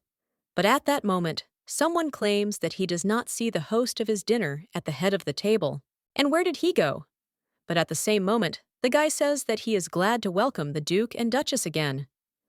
Unfortunately, after he met all the honored guests, he was only able to find a place on the edge. The main character thinks what a blatant lie this is. One of the women at this time asks the gentleman where Viscount Ropel is. The guy at this time asks if he really left them without even warning him, and that it was so rude of him. Elena understands that something tells her that he contributed to this. At the same moment, the guy raises his glass and claims that today will be 30 years since he was awarded the title of Marquise. Unfortunately, he has no family there, and he cannot celebrate this moment with them. So he arranged this reception, inviting them all. At that moment, one of the aristocrats cries out for him to marry, because they say that the royal person of the neighboring country has had her eye on him for a long time. The guy at this time asks how dare he, because the one he loves will spend only a small part of his life with him. Lord Pleon at this time says what a brazen liar the guy is, and he hasn't forgotten that heresy he told Sia. The guy at this time says that in any case, he thinks that we need to celebrate this and not immediately start drinking. One of the women turns to her daughter and tells her to stop being so shy and at least greet Minister Melvin, to which the girl agrees. And the woman at this time looks at the main character and realizes that she heard Minister Melvin. He dropped in to visit this red-haired evil woman, but she will do everything to make him marry her sweet daughter, after which the girl drinks a glass of ice, and the main character watches this and thinks, is she really that thirsty? But she still doesn't understand why she needs to swallow ice in addition to water. At that very moment, the girl starts to choke, and the main character realizes that she seems to have choked, after which the lady gets up from the table and asks if everything is okay with the lady. Her mother immediately approaches her daughter and asks what happened. Srivi watches all this. The girl immediately falls down, and her mother asks what happened to her and asks to tell her what happened. The main character at that very moment lifts the girl up and wants to help her, but the woman immediately screams for the girl to take her filthy hands off her daughter and asks what she is trying to do to her. But when the main character sets on him again, the girl spits ice out of her mouth, after which it bounces off the floor. The woman immediately turns to her daughter and asks if everything is okay with her. The main character sees that the girl is breathing and understands that, thank God, everything is fine, and how lucky she was that she once saw how a colleague in the temple already saved someone. One of the aristocrats wonders if the lady just saved this girl, and the other woman says that it all happened so quickly, and her interlocutor says that he has never seen anyone do that before, so he thinks that Duchess Arian just somehow miraculously saved the life of young Lady Mayon. The woman then looks at the main character and understands that even though she hates her with all her heart, she still claims that she is very grateful to the lady for saving her daughter. Elena says that it is not worth it because she thinks that everyone would do the same.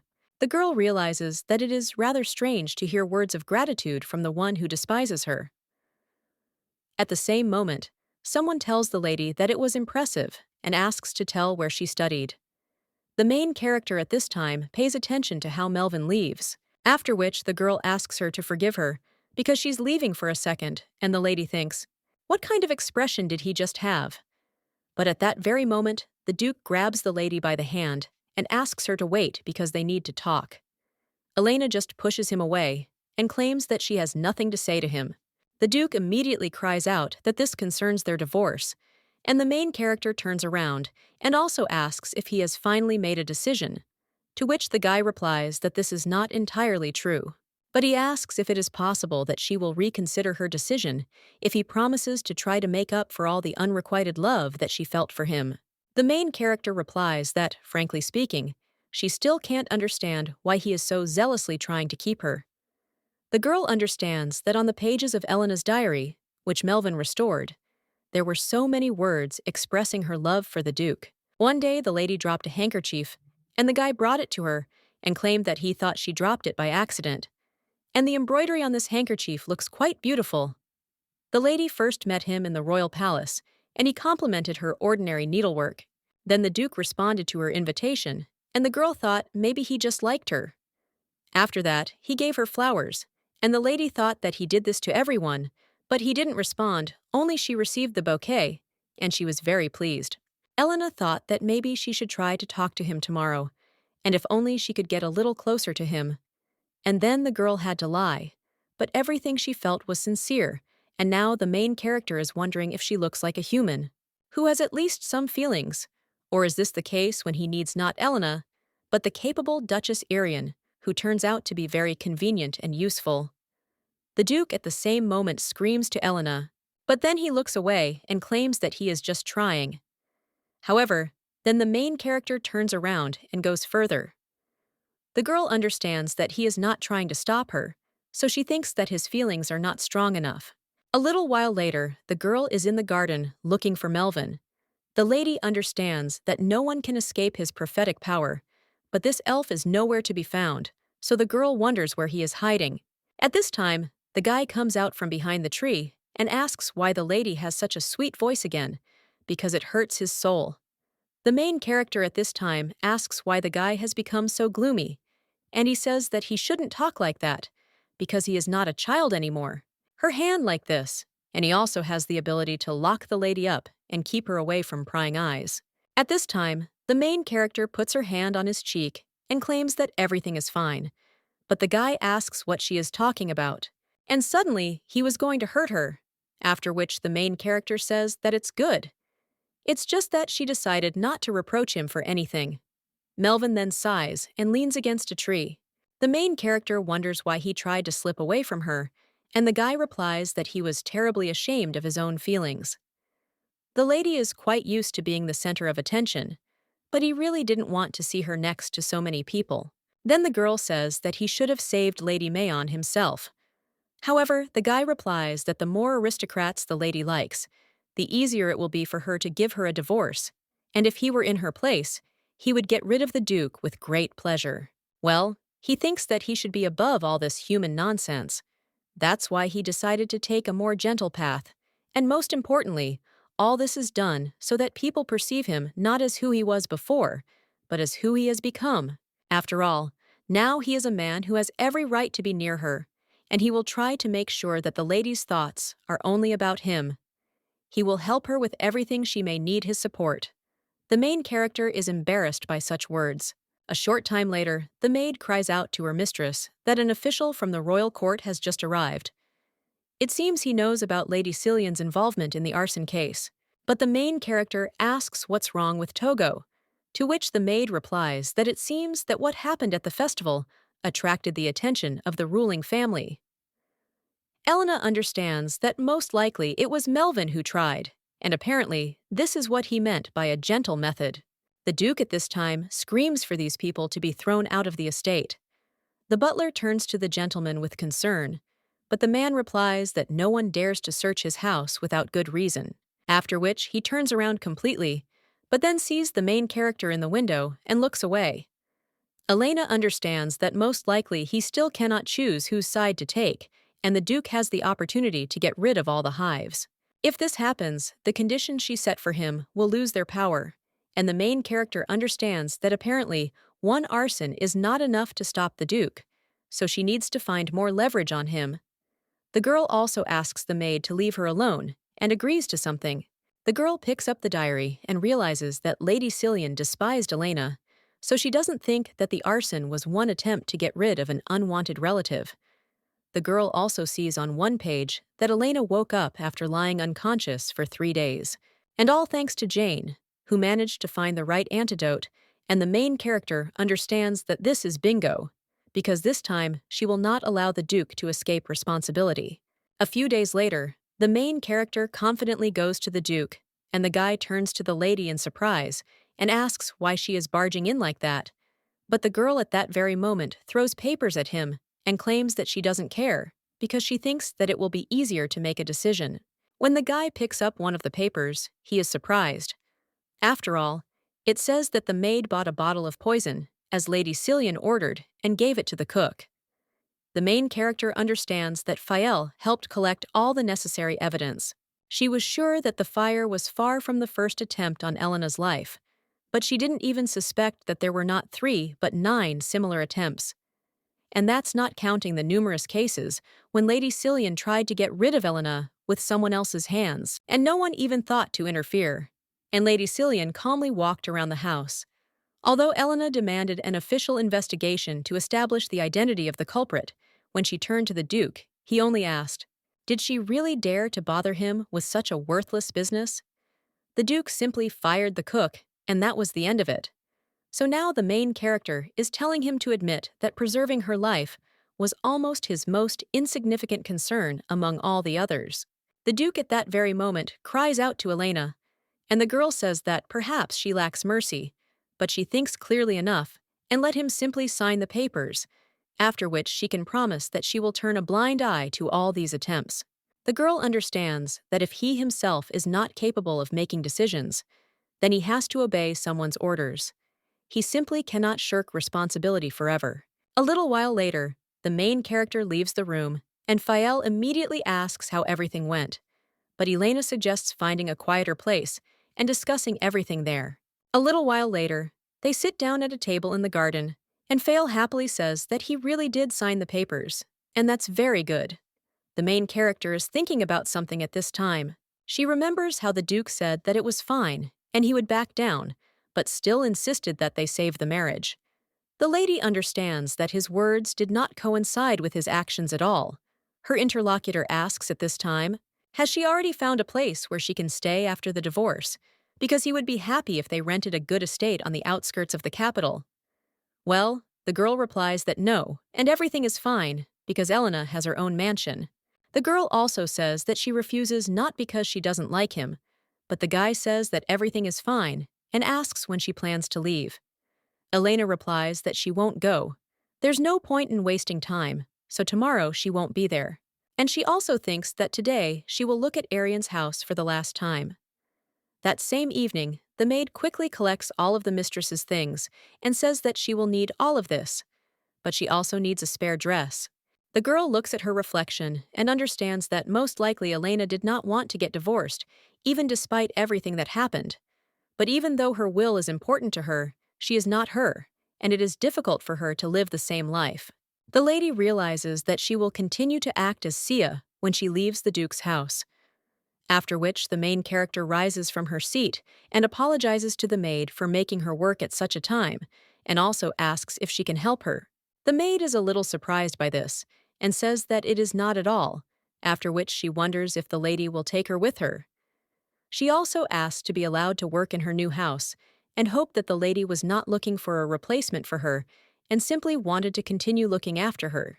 The main character immediately hugs the maid and claims that even though her married life was far from calm, thanks to her, she had to worry much less. Elena also says that without her, she is like without hands, so of course the maid goes with her. The girl then happily asks if the mistress is joking, and she will never and under no circumstances leave her. The next morning, Ruby wakes up and wonders what that noise is. When he looks out, one of the maids says that it is so sad to watch her leave them. As it turned out, this woman was not so bad, and her interlocutor replies that yes, thanks to her they received their salary on the dot, and from Adam she was very punctual. Another lady says that to be honest, she was much less picky than Lady Silian, and they wonder if their master will be able to find another mistress of the estate.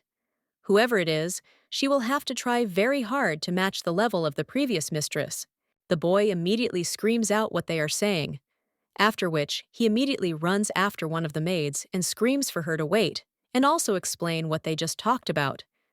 The woman asks her to understand, but claims that the boy's father strictly forbade her to tell him about this. At this time, the young man asks if he should then tell his dad that they are discussing a forbidden topic anyway, And then the maid doesn't even know what to answer, and also tells the young gentleman that she doesn't even know how to say it, but the gentleman divorced the lady. When the boy runs to the window, he sees his mother leaving and is shocked. The young man understands that he knew that his mother had deceived his father into marrying him, but even so, he had a strong sympathy for her. The woman said that it doesn't matter what the boy's attitude is towards him, because she understands everything, and if he wants, he can call her mom. She also said that the boy shouldn't force himself to spend the whole day in bed, because that way he will never cope with the illness. He really liked that his mother was so worried about him, even though she showed the opposite. The young man also asked if the candies were under the pillow thanks to her, and Elena only turned around embarrassedly and claimed that they were not. The boy then asked if he could hold her hand, and the woman answered that it was not important to her, so he could do as he wanted. Mommy said that she didn't care at all, but she didn't leave him, and the young man thought how everything came to this, after which he ran out into the street and screamed at his mommy. The main character notices the boy, and he understands that he doesn't want to lose her again, so he screams, asking her not to leave him. The boy also asks her why she didn't tell him anything. The main character at this time sadly turns to the young man and says that his father decided that it would be easier for him this way, and he wanted to tell him about everything later in order to spare him the pain. But Ruby screams that he would have found out about it anyway. The girl at this time tells the guy to go back to bed because it's cold in just pajamas, after which she heads to the carriage and then leaves altogether. The Duke watches all this from the window, after which he sighs and realizes that he needs to get back to work. Well, a few seconds later, the boy bursts into his father's office and screams that he should have told him about everything earlier. The man turns to Ruby, a little puzzled. The young man claims that he had already heard about the divorce, and all because he chose Lady Silian and not his mother. The man claims that his aunt raised him as her own son, but the boy says that she couldn't stand his mother, and he didn't even think that his father was so stupid. When the boy leaves, the man sighs heavily, then heads to the shelves with books and presses on one of them. The secret door opens, and the Duke comes to his aunt, and also claims that Elena has left. He also asks if she is happy now, and the woman screams that he should have gotten rid of her a long time ago. And all these attempts to hold her back only made the situation worse. The blonde claims that he simply hoped that she would give him a chance, and understands that it was not only his aunt who was to blame for what happened. One day, the lady silently followed the Duke, but at that very moment, the guy turned around, and he asked if it was enough to hang around after him, because he didn't want to see her there in the mornings, so let the lady choose another time for a walk. The Duke understands that he, too, was very cruel to her, after which he remembers the girl's words about him confessing that saving her life. It was almost the most insignificant of his concerns among all the others. The guy understands that he really thought so, because he had thoughts that she deserved all this for playing with his son's life. However, he also remembers the words of the maids that now thanks to Lady Elena. The atmosphere in the house improved. The other maid agreed with her and claimed that they were very ashamed because they were very wrong about her bill. Another one of them said that the lady was the best, and the Duke realized that his opinion of her had begun to change, along with the views of all the other household members. The guy clenches his fist and claims that he just needed the right moment to talk about their future with her, but now it's all over. At this time, the aunt screams what an idiot the guy is, and does he seriously think that she will ever come back? The Duke understands that he would really like to blame everything on his aunt, but it was he who first started treating Elena terribly, so the only one who needs to be blamed is him. Hey, the guy thinks what a cowardly idiot he is. The main character at this time gets out of the carriage, after which the servants greet the lady, welcome back, and also say that they are so glad to see her. Elena, that I have such a strange feeling, because she does not know them, but thanks to the memories, it seems to her that they are familiar.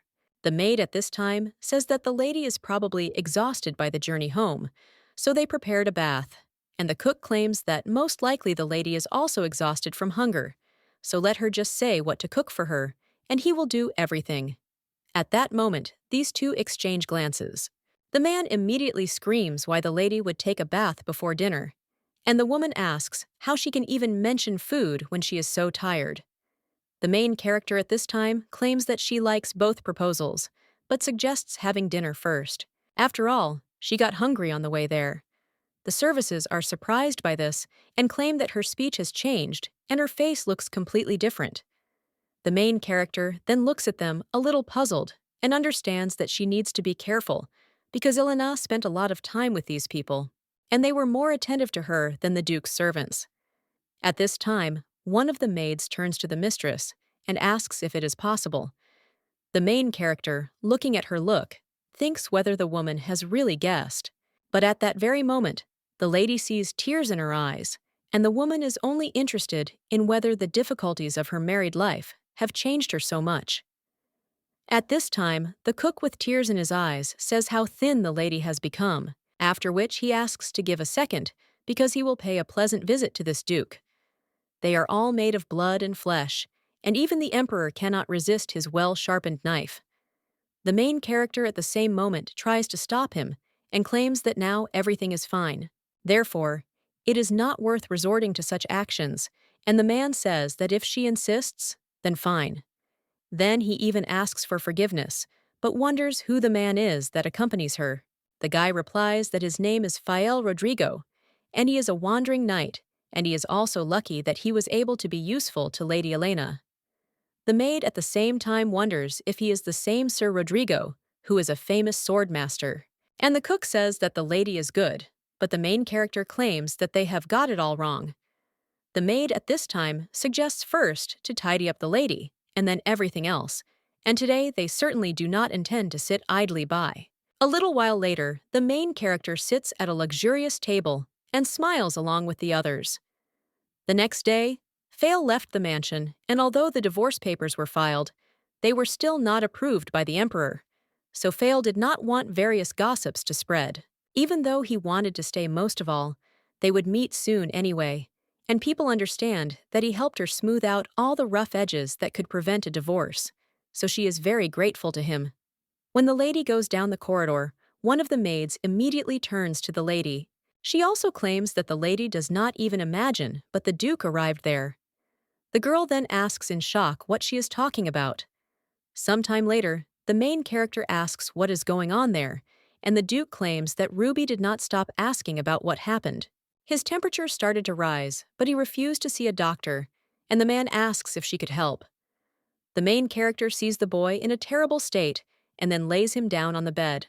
The Duke claims that he will wait outside in the carriage, and the main character thinks what a poor boy he is because at such an age he experiences so much pain. Elena uses divine powers, after which the young man opens his eyes.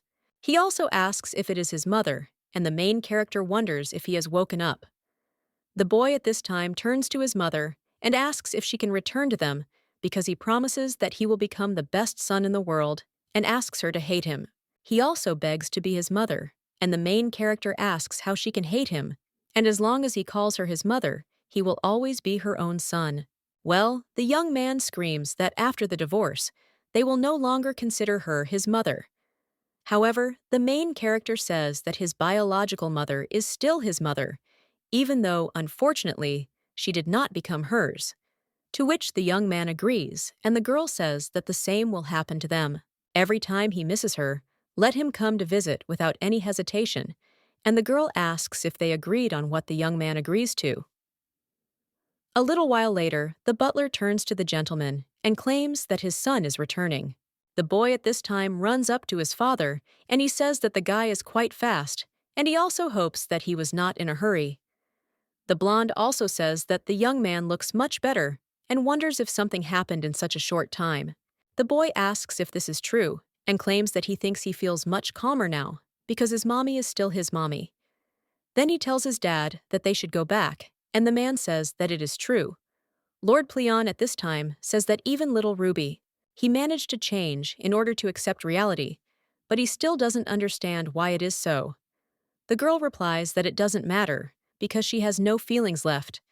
The next day, one of the maids says what a shameless duke is because he dragged his son there after the divorce. Another maid says that it is true because he is simply using the boy to get their mistress back, and in fact this child is not related to their mistress.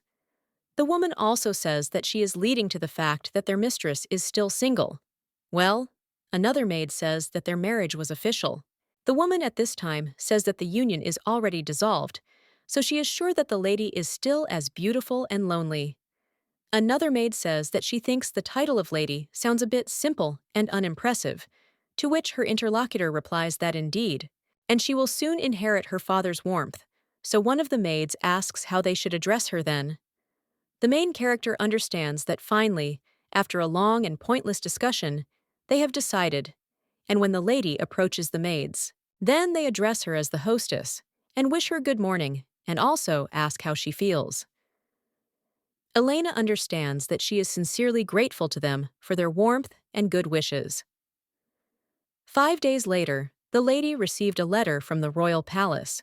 The main character asked if it was from the palace itself, and when she read it, she made a slightly tense expression on her face, and the maid asked what it was, and if there was any bad news. The main character answered that the royal court had summoned her to appear before the emperor. The maid immediately screams, "Could this mean that the ruler will not approve of their decision to divorce?" Elena understands that if you think about it, then the marriage process and the divorce process are outside the jurisdiction of the ruler. However, he can contribute to the delay in processing the documents, and he retained these powers due to the fact that divorce among the aristocracy is accompanied by a change in power within the country. The girl also remembers how the Duke said that he would now retreat, but he still doesn't like the idea of a divorce, and now it dawns on her what he meant then. So the girl thinks what a scoundrel he is for stabbing her in the back so shamelessly. The maid immediately asks what they should do, and do they really have to go back to the Duke's estate? Elena replies that no way, and now they will have to choose a slightly different path, but they are moving towards their goal with confidence and certainty. The lady also says that she will go to the palace, so she asks to prepare everything, to which the girl agrees, and a little while later, the lady greets His Majesty. The man asks the lady to come in and sits down, after which the main character did so, and also asks for forgiveness for making His Majesty wait. The man replies that everything is fine and says that his curiosity made him come. To be honest, he was very interested in this issue, and there was always talk that it would be the Duke who would seek a divorce, but not the other way around, and he simply could not understand how the Duke should have behaved towards her in order for the initiative to dissolve the marriage to be taken. The girl claims that she simply did not have enough patience anymore, and His Majesty says that he means that the lady believed so much in love with the Duke, so he is curious what could have changed her feelings. The girl says that that burning passion could have clouded her mind. However, she was able to regain her mind after all those incidents that threatened her life, after which His Majesty looks at the Duke in surprise and says that then there is nothing that can be done since she insists, but he would really like their union to be preserved. A divorce between two high-ranking aristocrats will simply shake up the empire. Well, the main character says that Duke Arian always blamed her for all the sins and misfortunes. He even refused to investigate all those conspiracies that almost took her life. The Duke argued that she had arranged everything herself, and that the fact that she would stay with him would cause even more discontent among the inhabitants of the country. The girl also asked what he thought would happen if rumors began to circulate about the Duke's wife falling into eternal sleep. The blonde immediately asks for forgiveness, and claims that from now on, he will forbid Lady Silian to cross the threshold of Arian's house. The main character at this time asks what about Lady Hilson, who tried to put her into eternal sleep, and did it happen on his territory? The guy doesn't even know what to answer after this, and His Majesty claims that he sympathizes with everything that Lady Arian has suffered, but asks why they don't put this issue off for a couple of months in order to make an appropriate decision and not file for divorce in such a hurry. A little while later, the main character is already heading back and understands that he was quite careful in his words, but the Emperor practically declared that he was going to refrain from sorting out the papers. Lord Pleon, at this time, is thinking what the hell this old fart is doing. At this time, the main character understands that the Duke most likely gave him something very valuable, because the Emperor always had a passion for collecting jewelry.